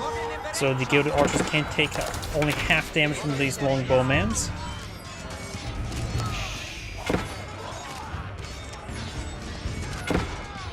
Knuckle casters activated somewhere nearby. This one here. It looks like these out of spearmen hit the gilded horsemen. Veteran gilded horseman upgrade almost complete. And Green looks like will claim the sea. And if Green has claimed the sea, even though he's English, could go for some trade boats. Since gold will be something that can perish pretty quickly. You can probably almost have enough resources to age on up as well, so maybe Berkshire Palace for having defense. I don't know if, as much as I like seeing the Warren Guard Palace, since it seems a bit more fun with all these unique unit types. Don't know if this is a good idea, this game, especially how this is going. He may need the extra defense. Those are the fishing boats all went down there. Does decide to garrison the town center. If he's going to lose the units, if he stays out, might as well get inside the town center so he won't lose them. Oh, look at the raid, Swede.co. Welcome to the stream. It is not Company Heroes 1 today, it is Age of Empires 4 today. Gilded man-arms starting to fall on back. We got, of course, a good number of these outposts here. Though, really not upgrade. I do hear a springboard upgrade on this one. Orange has established to keep on the front line to secure this gold deposit. We also got the sacred site being obtained there. Green has some gold in his sphere of influence, but it's probably best to go for a number of traders I mentioned earlier. Last docks being cleaned on up, can send some of his naval units on patrol move. Best to keep them out of formation there to get more coverage. Just need to pick off individual villagers overall. Various upgrades, and currently including herbal medicine. Number of farms being established now. Heavyweight trebuchet being employed on the field. Right now, looks like the civilian numbers. Members of Order of the Dragon add 28% to this number. If my offhand math is incorrect, I'll add additional 25. So roughly 94 or now 96 civilians if my offhand math is incorrect.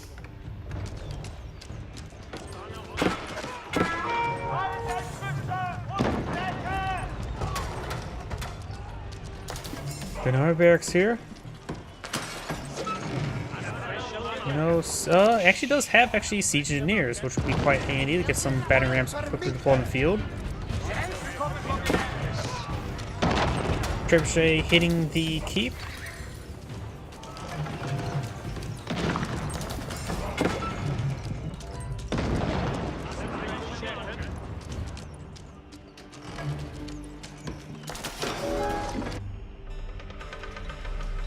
We are seeing the upgraded nets.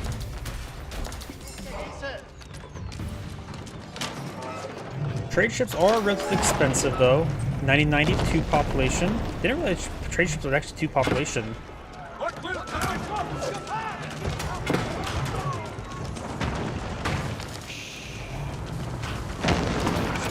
cut the villager production, get a handful of trade ships, I think it would be good. But that would be just my preference.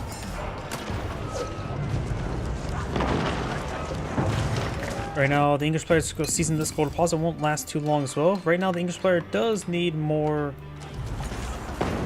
income in general, though both sides are spending their resources as quickly as they can get it. Orange has a significant number of trebuchets in the field. Both sides have 70 military force in the field, and they both have similar army values as well.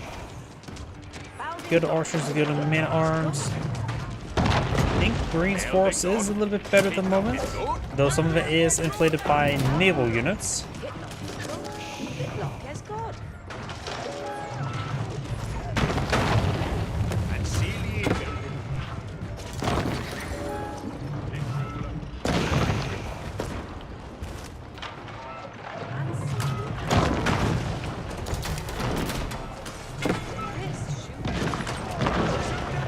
Just keep passing some damage there. Does have actually emergency repairs since there's a line of buildings going straight from the capital.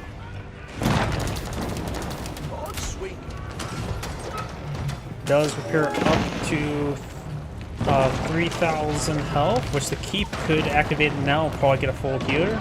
Yep, he has activated now and he will get a full usage of the emergency repairs.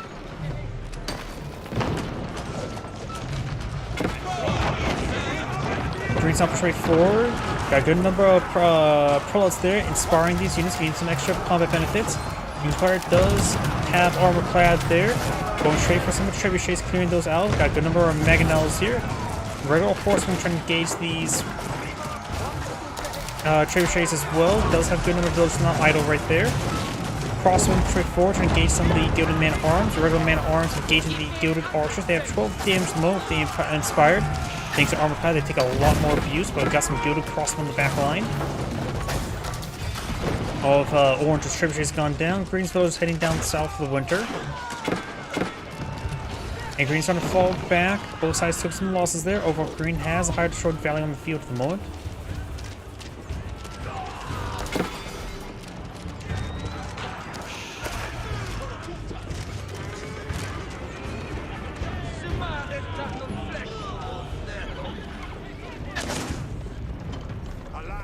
Green does have, of course, a white tower on the back line. Men-at-arms charge their way forward without the empowered. They only have 10 damage, so they did 2 damage per bolt or arrow against the men-at-arms. Not too significant. Nave's doing a good patrol move, but he can go ahead and get a dock going in the middle, which is not actively being patrolled at the moment.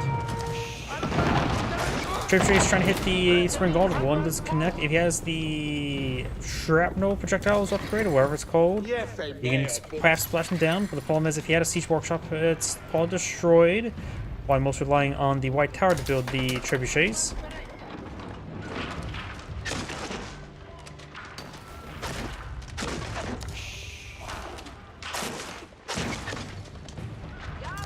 Veteran horsemen pushing along the flank. Against this composition, it would be pretty useful. Just not very great versus the gilded man-at-arms, but good against the gilded archers and all the siege weapons. So more horsemen would be a good idea for the English player. Keep there.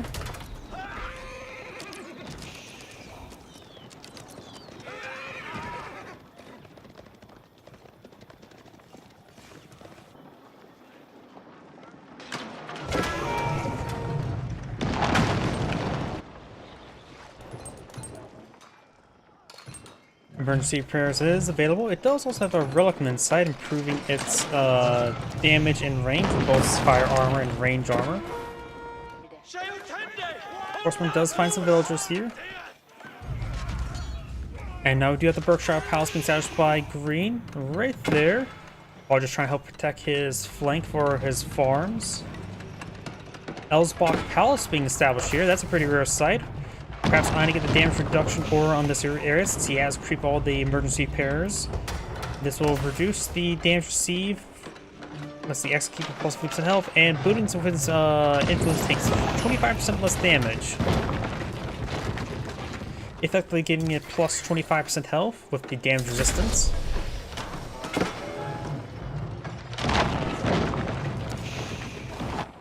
We got some stone walls there. I think he's going to be trying to eye for some traders in the future, but in order to get a good spot, it has to be right there. So an inadequate spot would be right around here. And the keep has been destroyed.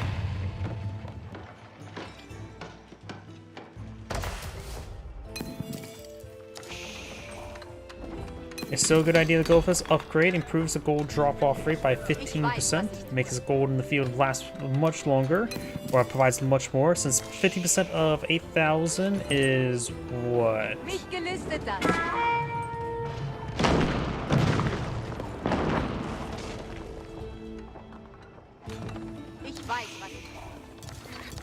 Puts up to 12? No. I can't do that offhand math at the moment. Additional 1,200 if my offhand math is incorrect. Villagers standing and fighting, shanking some of these horsemen as they run on by.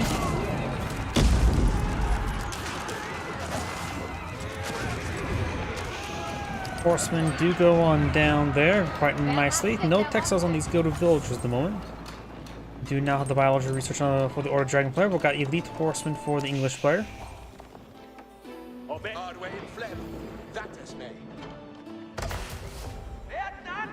Elsbach Palace does have the keep or relic inside of it. Yep, it was a pretty good trap there, I think, to the villagers, that's for sure. Elsbach Palace, nope, it's the siege workshop now under siege. Now on fire.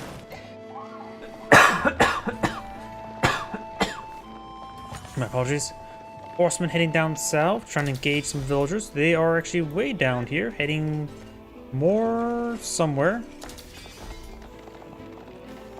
English player does have not too many villagers left on wood, and doesn't have a massive wood reserve anymore. He has built a warship. I'm not sure exactly why though. Spearman does engage, got all these forces rotating around. It's the villagers trying to get this wood deposit, trying to avoid the horsemans. Oh, looks the warship managed to range the landmark, but it's taking a beating, that's for sure. And it's now down.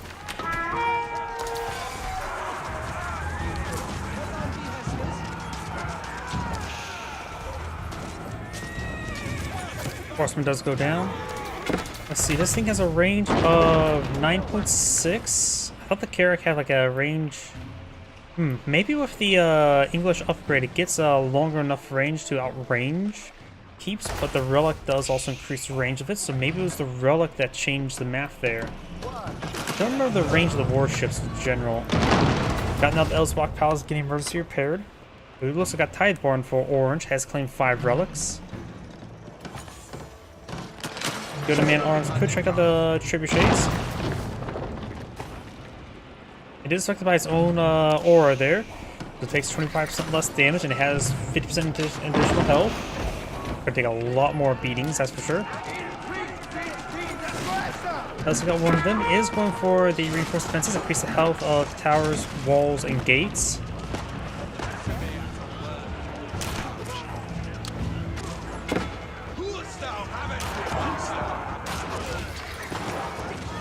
The amount of outposts in this region, and not to mention the White Tower and the Berkshire Palace there's a lot of villager storage in this region. Very nice. Gilded hand cannoneers being focused down first. Very nice. Got the Spoon Golds here. Being picked off by the Berkshire Palace. Elite the Longbowmen push way forward. Oh, got a cannon placement there. Probably better go for fortified outposts before cannon placement, in my opinion.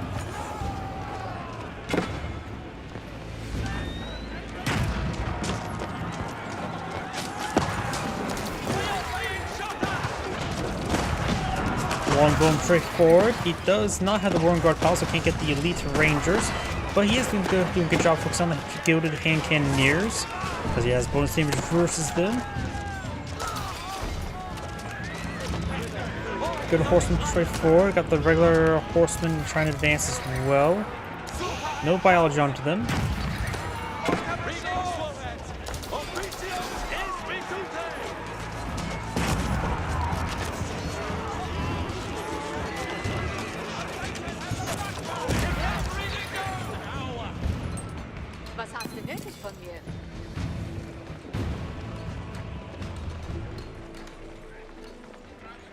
Biology, +3 range damage, and elite spearmen now being researched.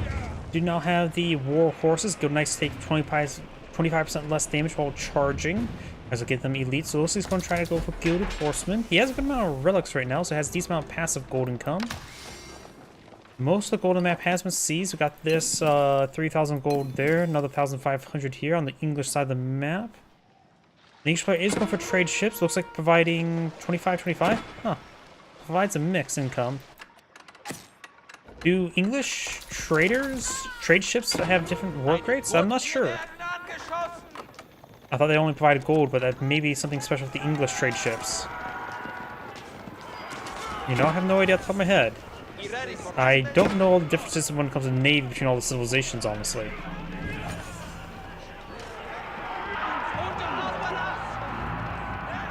Horsemen. Soon the gilded horsemen.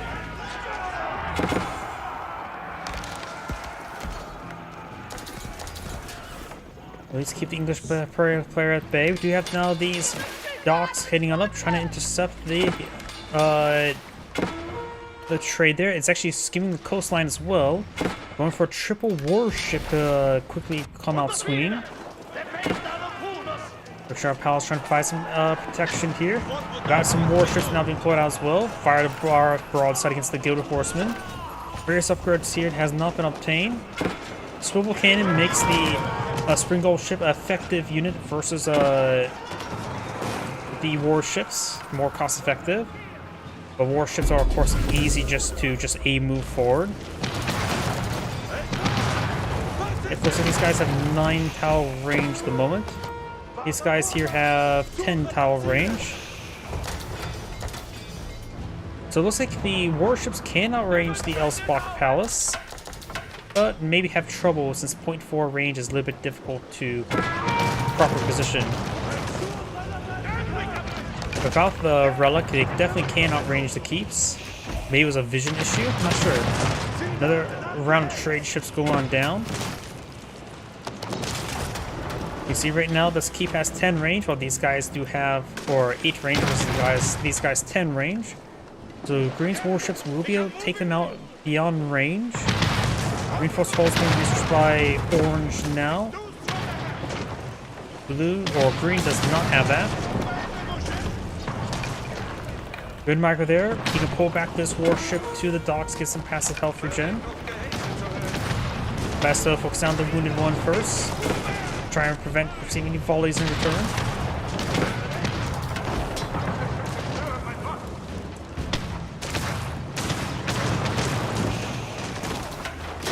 You have the fire demolition ship pushing forward.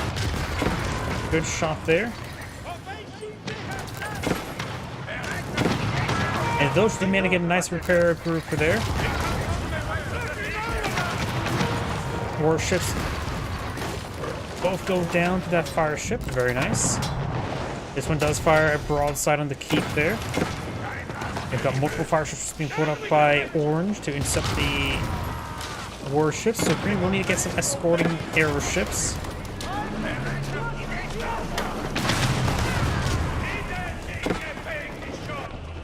Green does have this dock here as well. Not dock, gold deposit. Some watchtowers here wouldn't be that bad.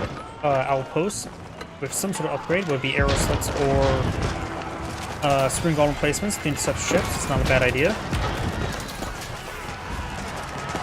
The other horse carrying forward, some good spearmen. Elite longbone far away. Elsbach Palace has the emergency repair activated there. The other horseman pushing forward to intercept these cauldrons. Cauldrons are going down there. Emergency repair is now subsided, going for a cannon placement and the spring golem placement there. Cannons will stay alive, bombards.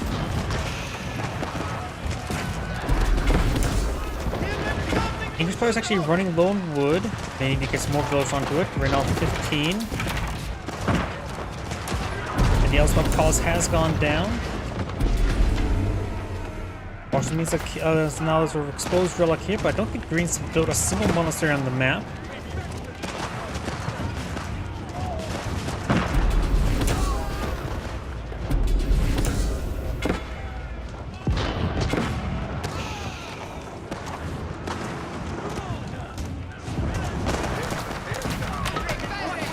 he's not going for a good number of hand cannoneers as well.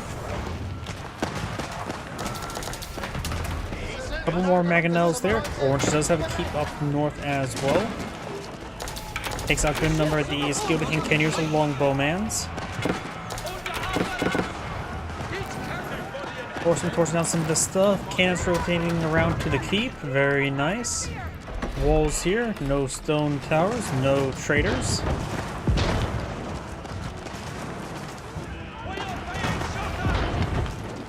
Orange does have some gold income to work with, or gold reserve. Green has some, but not as much, with more food in reserve.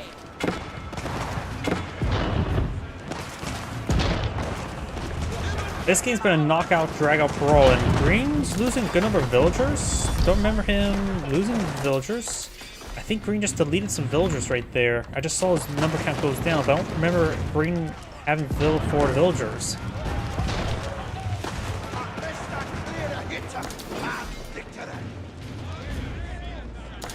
Orange does have a significant number of villagers in the field, 120. Of course, they are the gilded villagers, so add another 20% there. So approximately plus 30, no, close to plus 40 villagers. That's a little bit probably too many villagers, honestly.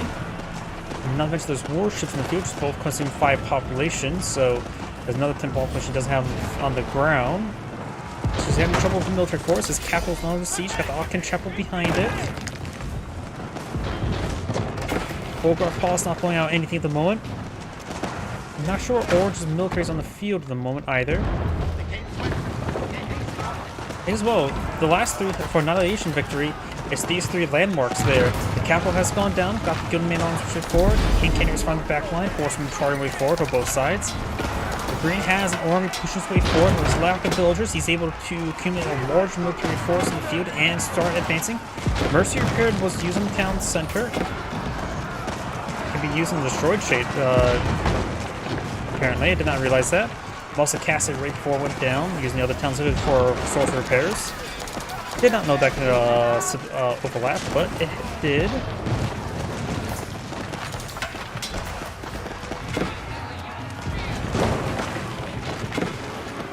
Bullgraph Paul's going down, leaving one last landmark here, the Aachen Chapel. Green has 2 bombards there.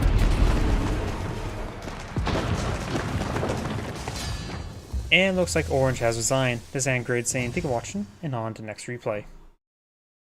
Before I get started next replay, I do need your restroom again. Please give me a moment.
My apologies, I am back.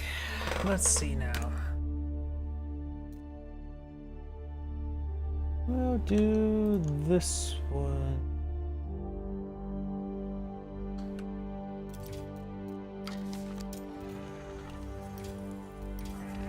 Let's see, Rocky River 595. This one? Nope, not that one. This one. Yep.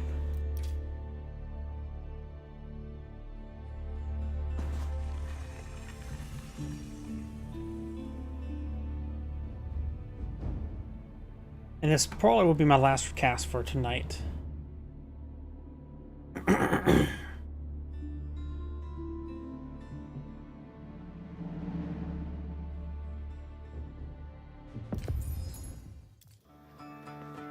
Greetings everyone, and Great here for another Age of Empires 4 replay. Spawn bottom side is the orange House of Lancaster, we got Cleanse.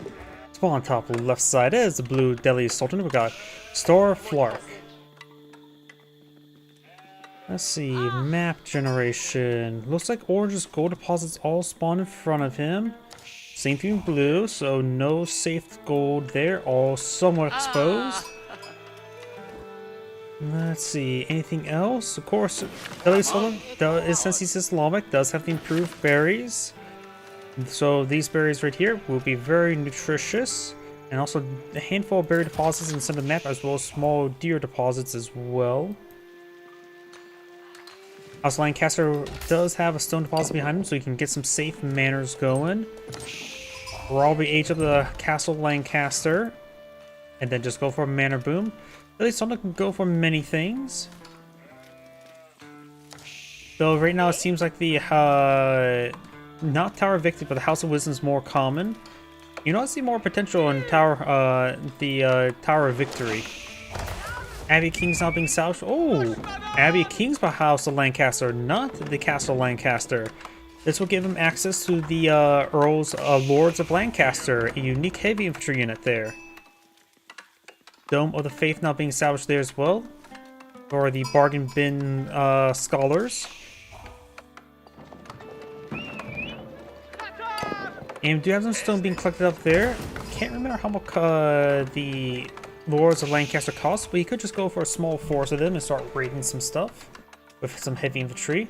After all, age 2 heavy infantry units tend to be the best units in the game.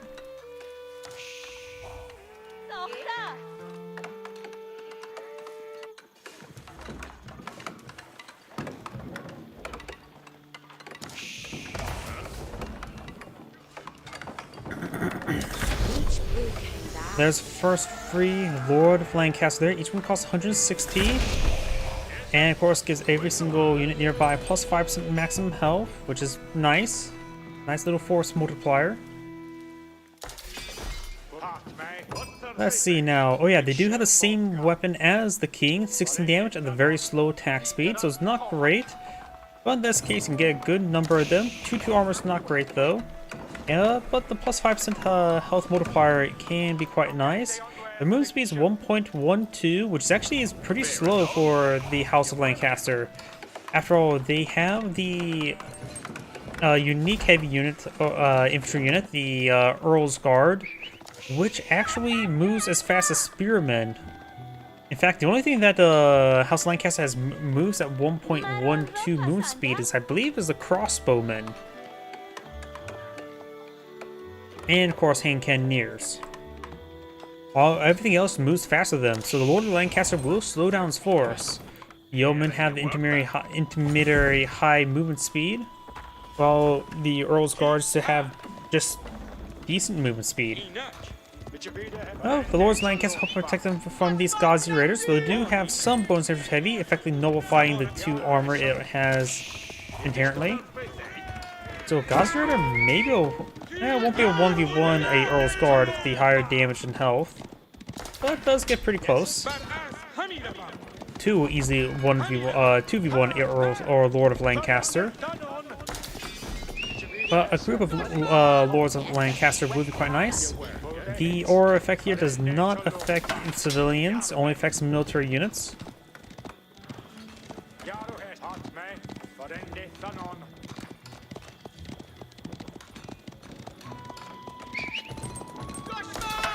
We have 4 Ghazi Raiders in the field, 1 more on the way. Various research course for the Delhi Sultan player. These forces heading down south there. We do have 3 manners in the field for the House of Lancaster. It's not going for the upgrades just yet.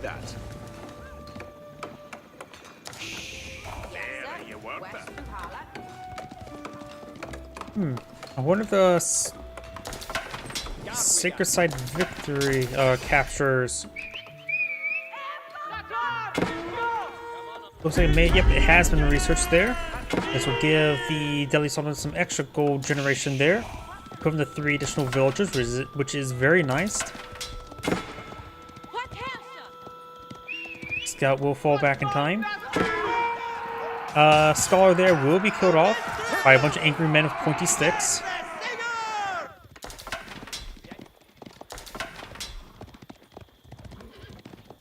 We do have the House of Lancaster's unique light cavalry, the Hobler. It costs gold rather than wood. It's also cheaper, but weaker horsemen. Also produced pretty quickly.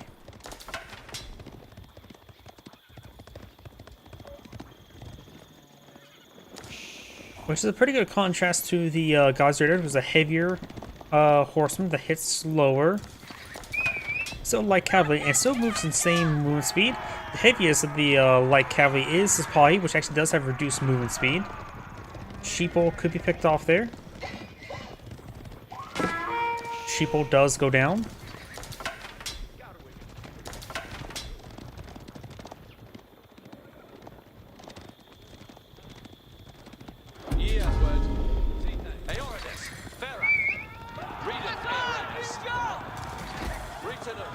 Decides to fall back there. We've got a good number of archers here. Lords of Lancaster doesn't have too high armor, so archers will still be reasonably effective versus them. Problem is the plus choice sent health on some of these nearby units, particularly on these hardened spearmen.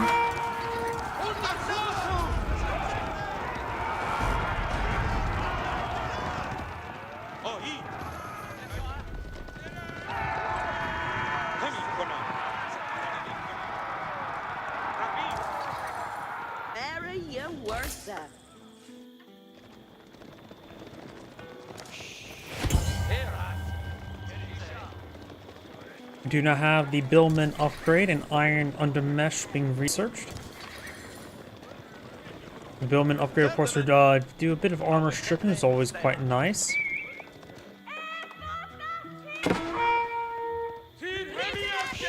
Scout here being engaged by some Gauzy Raiders. Will not be able to capture the secret site there. Blue one has the one secret site captured.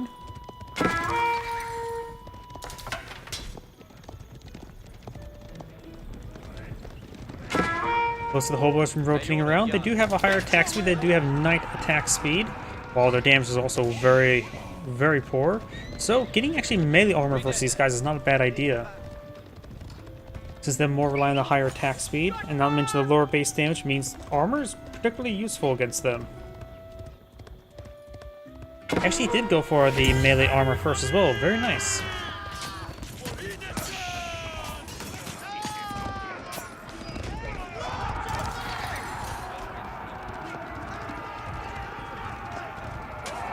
Scout is down, not a big surprise. Does not take out that one Hobler. Notice his forces falling back. Does the Abbey King provide the health regen? Yes, it does still have the healing effect from the English Abbey Kings. So it's, you can still play this like you're playing Command and Conquer. Go back to War Factor, get healed up. Some of those villagers do get trapped and shanked.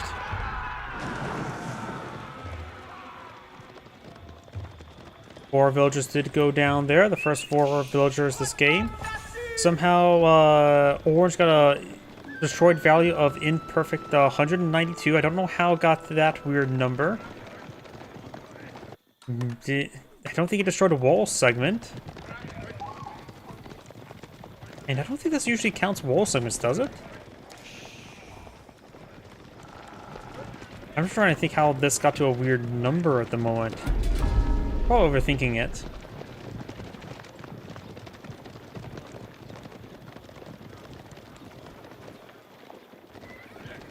Yeah, no idea how it got 2.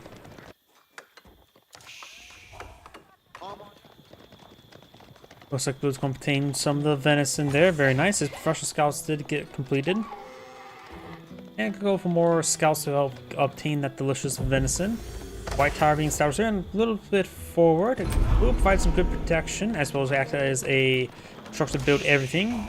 Though when it comes to... oops. Knocked over my empty can. When it comes to Age 3 landmarks, I'm more impartial for the House of Lancaster's King's College, since it gives 6 powerful, unique research. After all, who doesn't want some more effective Carrack upgrades for your various naval maps?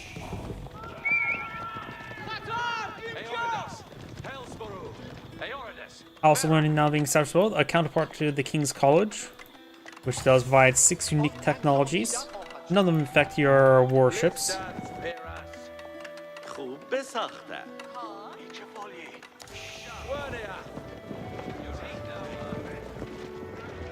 Roblor is pushing around the flank once again. The scout could be to remove the formation to get a bit more mobility.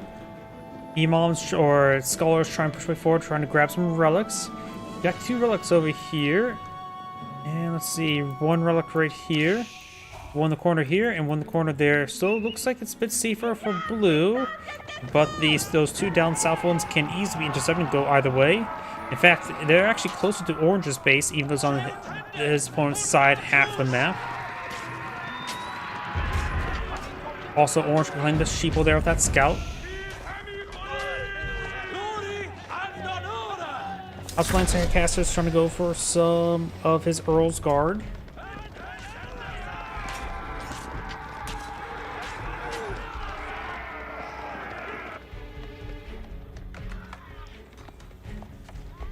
Wait, the least one player has 10 scholars queued on up. Am I crazy?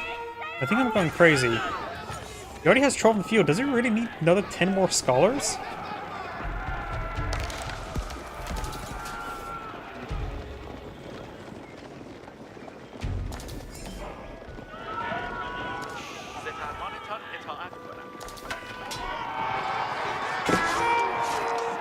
Spearman does get some good spear braces there.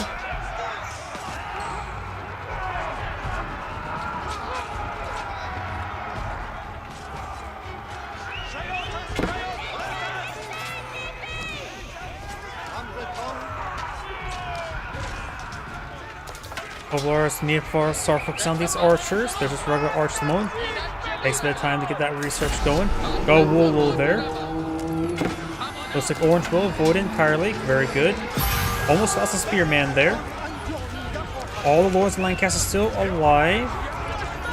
We got now the Gods are just coming for a flank, trying to hit the Hoblars. Very nice. Orange's force here getting tied on up. I thought I heard another relic picked on up. Yes, 4 relics picked on up, so maybe... Not sure. Maybe it's not. I hear some other relics being picked up across the map. I see scholars being brought back, being sent back home with scholars on the mini-map. Orange's force is being slowly being cleaned on up, but he may kill some more of these civilians. All 4 Lords of Lancaster still alive in the field, doing some good work. 1 of the Lords have gone down. Good Lord. Relic got picked up somewhere, this time by Orange. You do now have a War Elephant field. It is armored, so it has 4 base melee armor. This knight is 6 damage there. Do have the Dome of the Faith here. And looks like these forces now starting to fall back now. Orange is trying to claim some berries rather than blue, who has better berries. But of course, berries are free. And not a great source of nutrition, just a source of nutrition. Blue, of course, has all the venison, so can be claimed on the map. Oh, blue just 3 scouts in the field. And there's plenty of deer deposits here. One Lord of Lancaster on the field, 3 more on the build queue.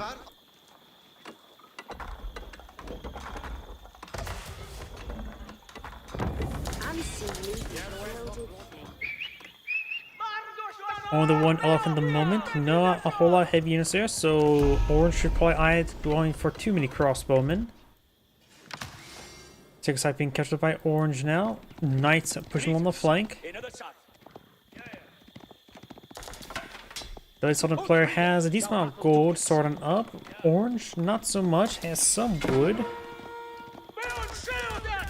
And it looks like this knight took some damage there.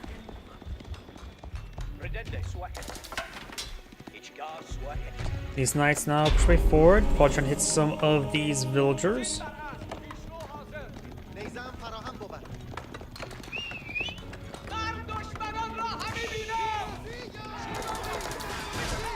Does get some good hits there. Knights do take a little bit of damage, starting to fall back now.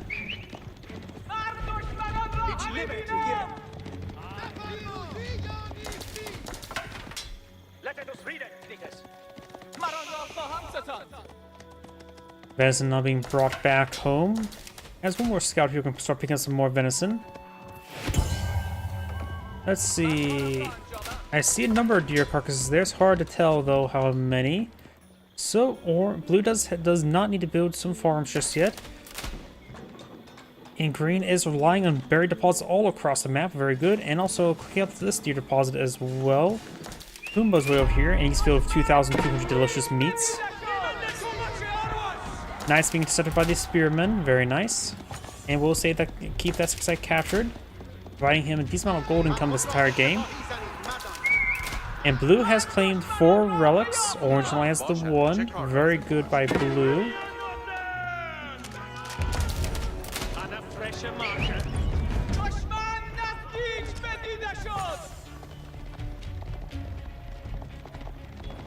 Are these forces starting to fall on back?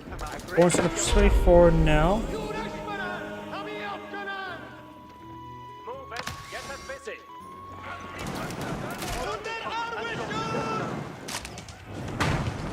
Dome of Faith still has 10 more villagers queued on up.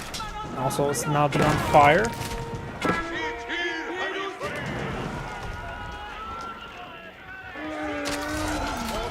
Blue's trying to push forward. Blue has a higher army galley in the field. Scholars in the front line gain some good healing. Though his force is probably inflated by a number of scholars, so I don't know if that's still counted there or not.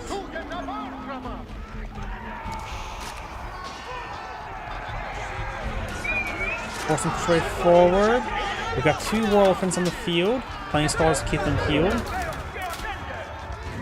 All 4 lords of Lancaster sprint on the field, and he has gotten the upgraded manors.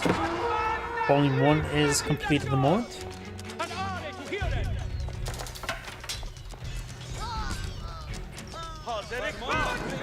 Knights now getting checked by the scouts there. Blue's making good headway over here. Plenty of scholars to keep these units healed on up, taking a fair amount of damage there.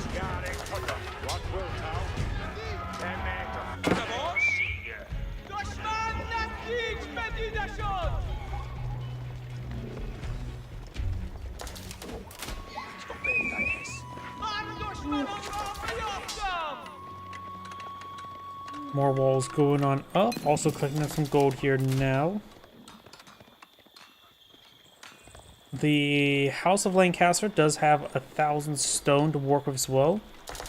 The eye for a keep, which improve his Earl's Guard's damage by 1. And he does pull back to the Abbey of Kings here, gains a massive health regen. These guys get healed up in no time since his health 6 health regen per minute or per second.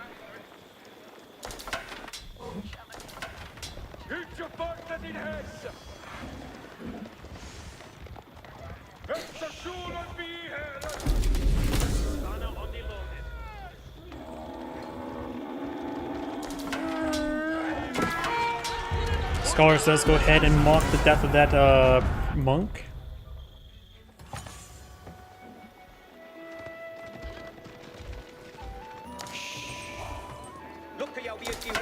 Orange now pushes his way forward.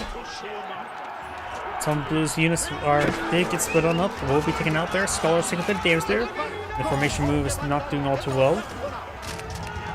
Notice that war elephant does get focused on quite nicely by all the crossbowmans. Blue at this rate will need to get out some more Ghazi Raiders to deal with all of these crossbowmen. The Spearman will cause a bit of an issue there.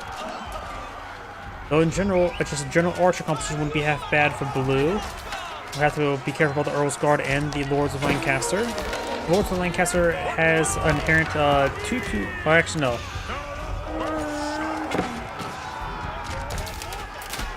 Looks like inherent 3-3 armor this age.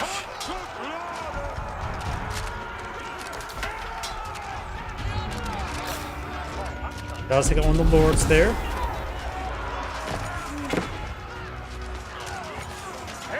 Ghazi Raiders get a pretty good flank there. Blues push way forward there. Good set us up there by Orange. Orange units are going down, getting out some more spearmen. Right now, 5 manors not complete, and he's got 4 more manors.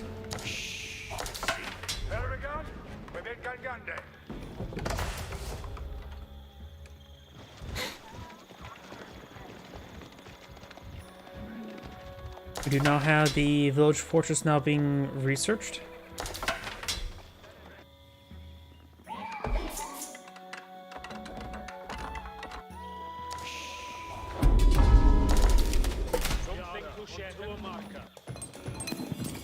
Large gold deposit over here being seized. Blue's large gold deposit and large stone deposit could be claimed as well. A good idea to collect up the stone, get some keeps over there, and also village fortress would be very nice. Going for the Mount Howl's research, makes elephants move 10% faster, effectively make them better if move in formations and rather than a combat upgrade. It's a field upgrade. After all, the war elephant goes from 1 to 1.1 movement speed, which is basically the same movement speed as men-at-arms and crossbowmen. Got a number of outposts there, got some spring gold upgrades as well. Village is playing Ring Around the Rosie.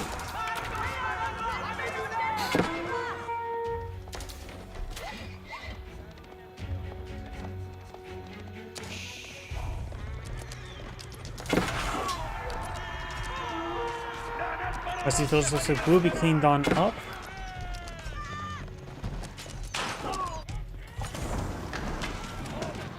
Spring gold upgrade will be complete and will probably be cleaned on up.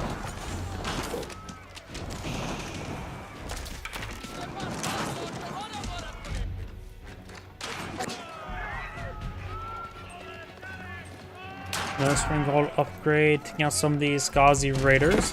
Elephant's going to be smashing his head into that structure now.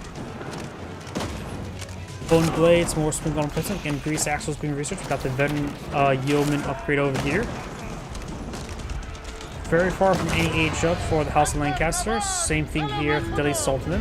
Also got a tower elephant in the field.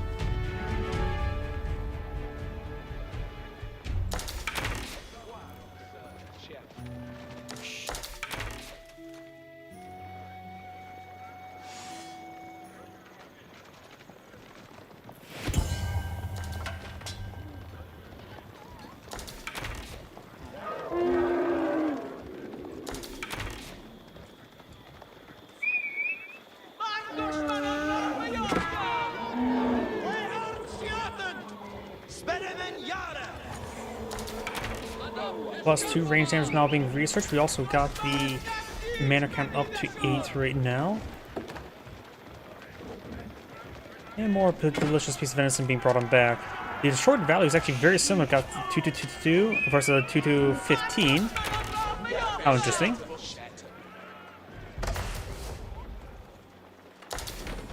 More Lords Lancaster now being deployed in the field. All 4 of them on the field at the moment, providing a nice little multiplier here.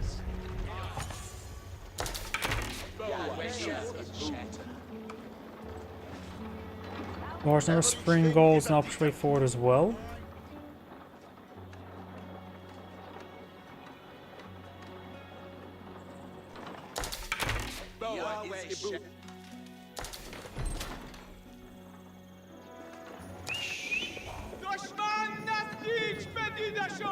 Outposts being built, got some trebuchet pushing the way forward.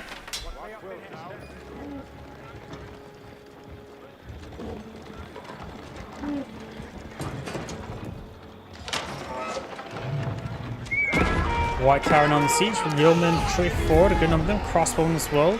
Crossbow needs to focus on the War Elephant. Tower Elephant is highly resistant to any range damage. Good number of spring goals in backline help engage all the millions, such as the spearmen. They don't do any bonus damage versus elephants. Some of the lords are starting going down now.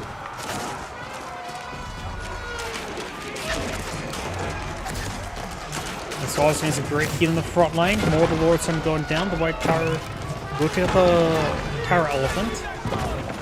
Picking up the war elephant there. War elephant does go down. Now tower elephant's being focused on there. Precision shot there, gets a great hit there. Tower elephant stays alive. Another lord goes down. No cues of them going at the moment. This goes a fall back. Those units healed up quite nice and quickly. The white tower is on fire. We're getting repaired up some villagers.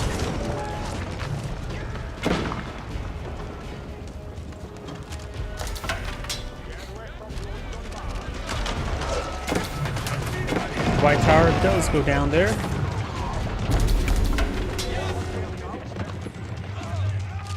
Yeoman firing away, hitting the crossbowmen and archers.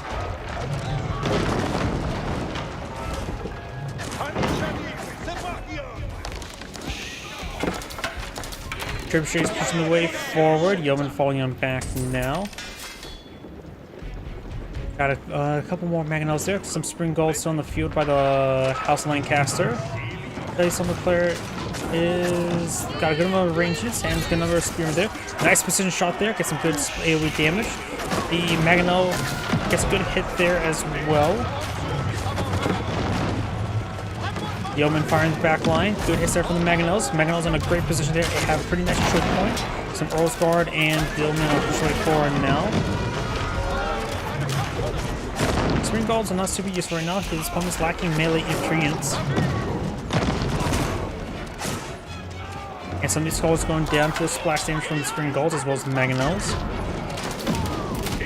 Some scholars are being stoned to death by those mangonels. And it could probably cast a villager to start getting repairs on that white tower. Not too much wood in the bank though. Does have plenty of gold for an age up and then some. Up here we do have those villagers being picked on off. Blue try to go for a keep up here. Now villagers charging forward, trying to torch down the outpost, unupgraded.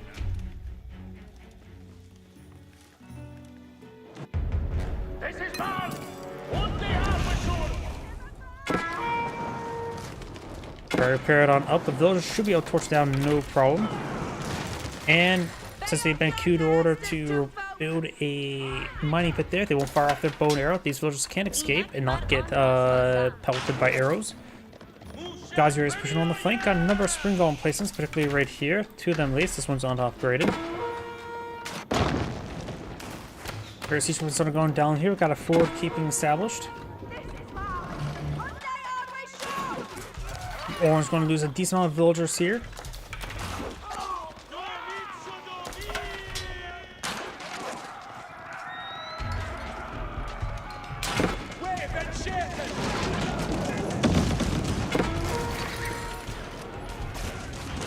Outpost gets set ablaze and will be destroyed by the mangonels. That another outpost gets set ablaze. Got the keep here. Got a lot of mangonels here, which are more of a soft counter. Does fire a precision shot there, but the village already evacuated inside of the keep there. Maybe delayed reaction there.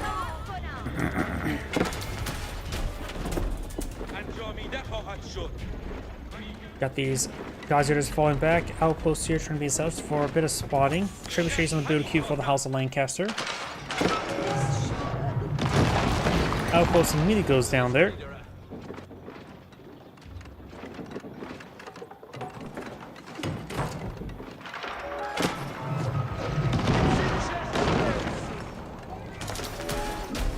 Yeoman and crossbowmen push way forward. Around that keep, not a good idea. Palace of Sultanate now being deployed on the field by Blue. Just will give him some gunpowder tower elephants. House of Lancaster has a decent amount of resources. I can see Berkshire Palace help protect himself. Warrenguard Palace is not bad because it gives you a lot of unique items and very good items. It gives you pretty good discounts while at it. So I can see either for House of Lancaster. Even though I like Warrenguard Palace better, it's probably better going to Berkshire Palace at the moment.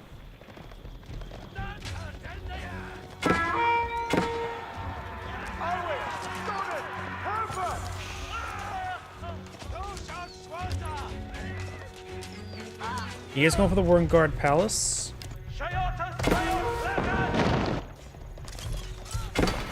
Got a pretty good cavalry race, trying to hit multiple villagers at once.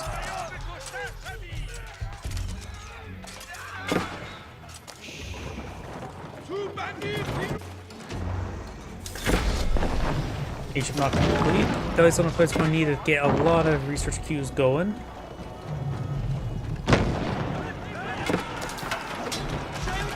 Oh, we're trying to pick out some trebuchets there. We will get one.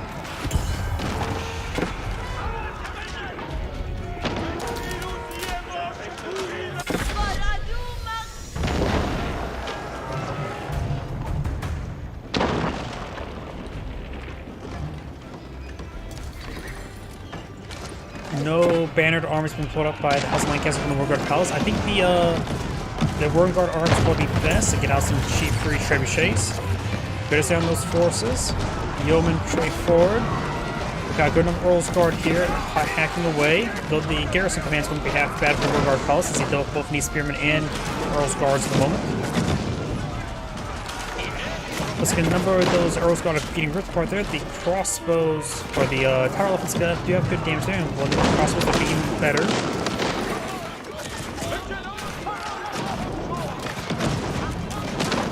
Blue's Magnet does go down there. Hobo trying to intercept these Tower Elephants.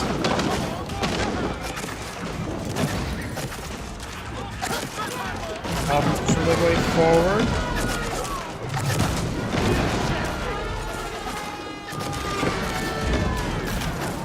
Another Lord of Lancaster does go down.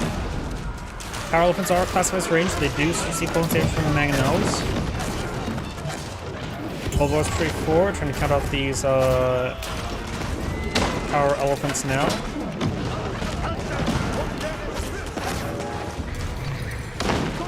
Looks like Blacksmith Research not being queued up by Blue just yet. He needs to get that going. Right now, it's just the problem is queuing up everything. He has a moment to breathe, so he can start taking time to queue up everything.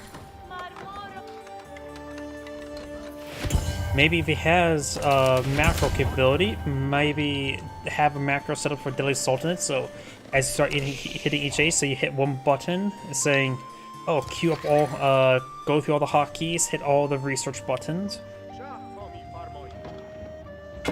That could be a pretty good idea.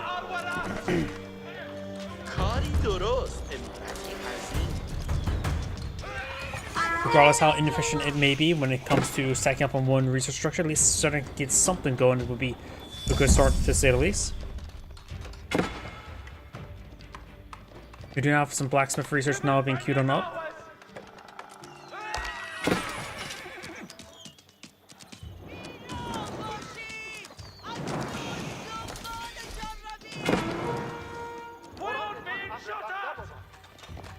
Hobo is doing a good job going around raiding. Right now, the House of Lancaster player is actually low on food of all resources. He's testing the villagers on wood. He has enough wood to get out more farms. And he has 28 villagers on food at the moment. Of course, he has the manors as well.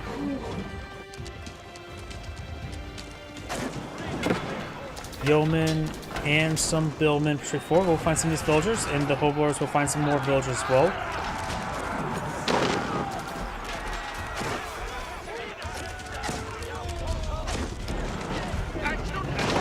Trying to touch down this various infrastructure. Blue's trying to fall back now. Hoboers trying to find some more of these gates. Got a couple more trebuchets here. Looks like he has Tideborn Research, very nice. Since he has 4 relics, that'd be very useful. Like I said, get all research going. Looks like he just now got a universe in the field. See some universal tech being queued on up while at it.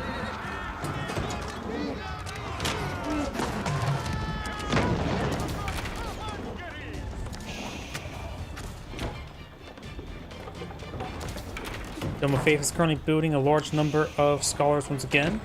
23, going up with additional 14.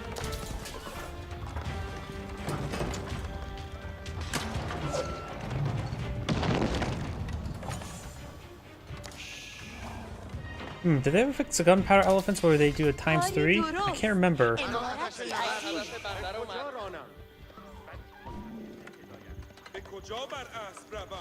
Yep, yeah, looks like they finally fixed the bug where the gunpowder elephants don't did ×3 up there, because the C4, which is definitely not ×3.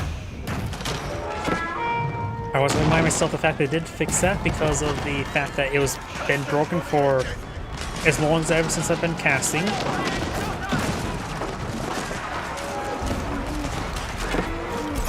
Precision shot there.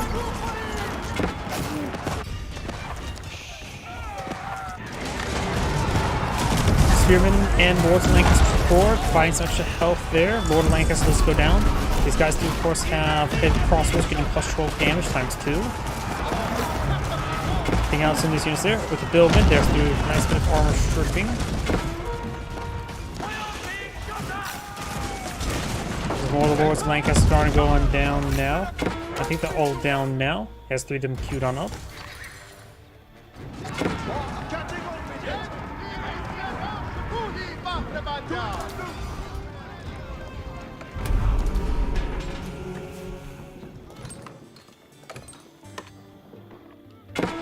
Number of farms being deployed over here. We've also got another town center. Orange now has 102 villagers versus 79. And one less elephant is now in the field. We've got good number of tower elephants and gunpowder tower elephants.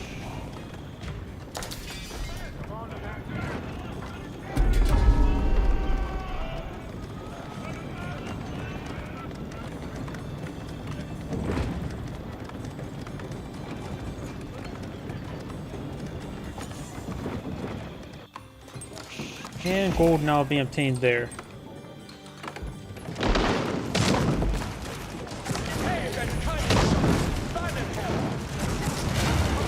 Gate does go down there. Villagers trying to be picked on all.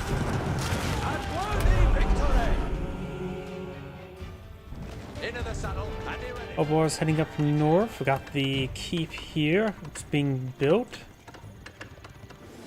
Village fortresses for the extra villager queues is quite nice, though not all of them has a villager queue going. Yep, looks like not all of them building villages at the moment. He has population space for it, just doesn't have not at least 100 villagers. I think usually 100's generally considered the minimum at least.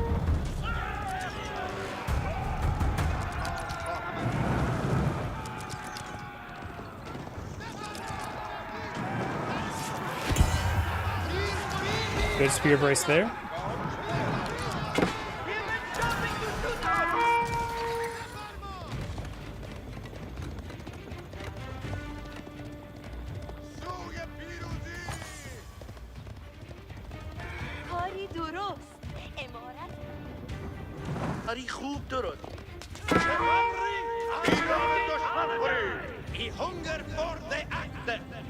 Orange now pushing along the left flank.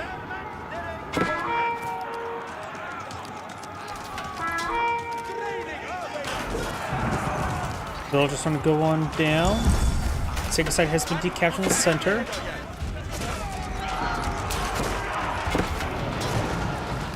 Holding oil, firing away. Got a number. The Mangonels can start engaging the keep itself, start sieging it down.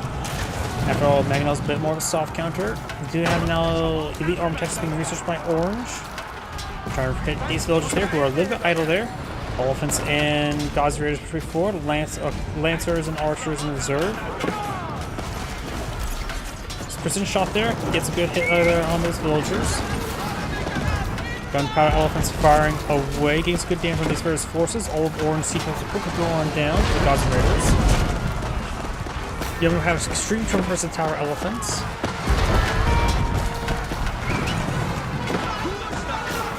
And now the Yeoman doing 11 damage. Tower elephants has 14 range armor. Even Incendiaries will probably do 1 damage. So Yeoman's time is really have passed with all those elephants in the field. You now have the garrison commands being flown in the field. Give them some Spearmen and Earl's Guard for cheap and quick. 30 seconds for 8 Spearmen, 1 Earl's Guard.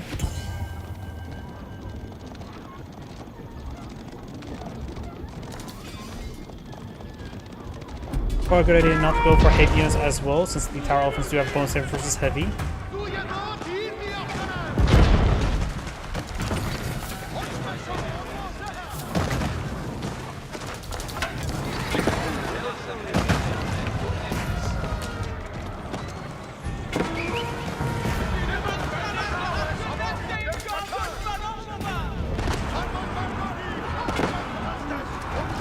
Culverins do have bonus saving for elephants, but plus 35 is not great, honestly. Spearman push rate 4, got a Lord of Lancaster here for a bit of enforcement. Probably only 2 of them on the field at the moment. Couple of them in the back line. Best skip Yeoman production. We have some bombards here, which can be focused on by some Culverins.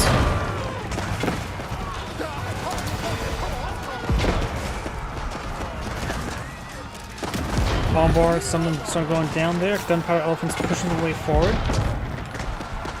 And once there are stampede of elephants, not much can stop a stampede of elephants, honestly.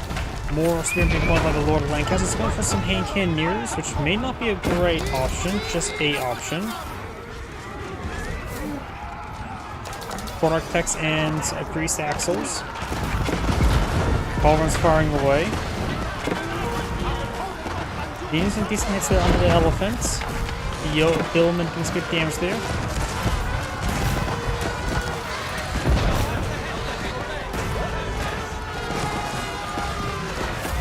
Orange's armor slowly being whittled on down. Blue has some gold and food as well as wood. Going for some of the final research now. 2 lords and Lancaster on the field.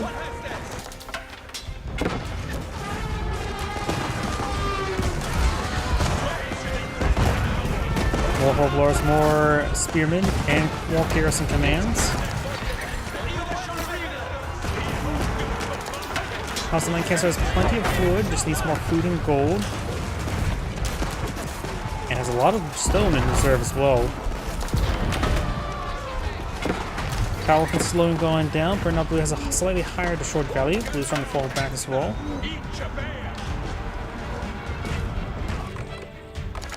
And do have some traders not being satisfied by Orange, very nice. Looks like he has a fair number of them. There's like 22 in total, not bad. Right now, House Lancaster may just need to focus on food collection as well.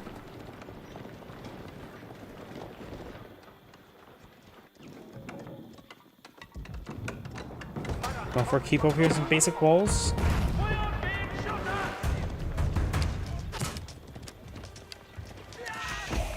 Blue has some farms up and going, but he's been doing a good job of cleaning up other food sources on the map, but he's starting to get more and more farms on the field.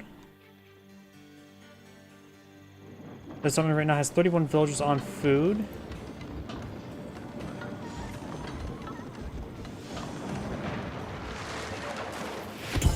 Others to bust their way through. No, we're being ripped apart by everything.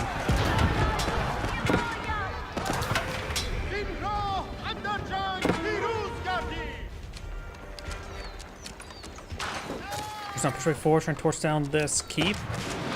As Port Architect, so right now has a staggering 16 fire armor. So torches are doing minimal damage, so him trying to torch down like that is not great. The boiling oil just getting some great damage there.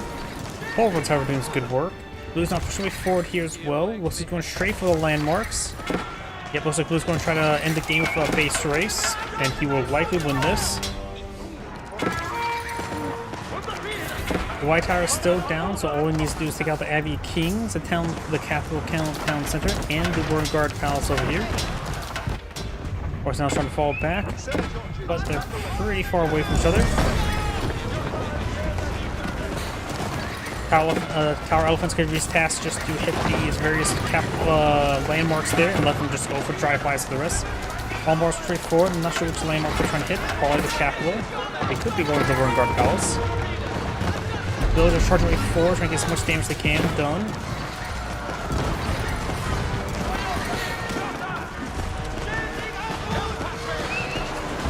And looks like Blue's getting flanked here as well. Good number of billmen.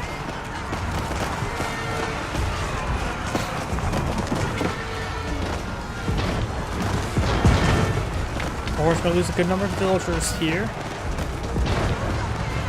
This ball is keeping these elephants alive. They're getting some good damage done. Orange having trouble maintaining maximum army.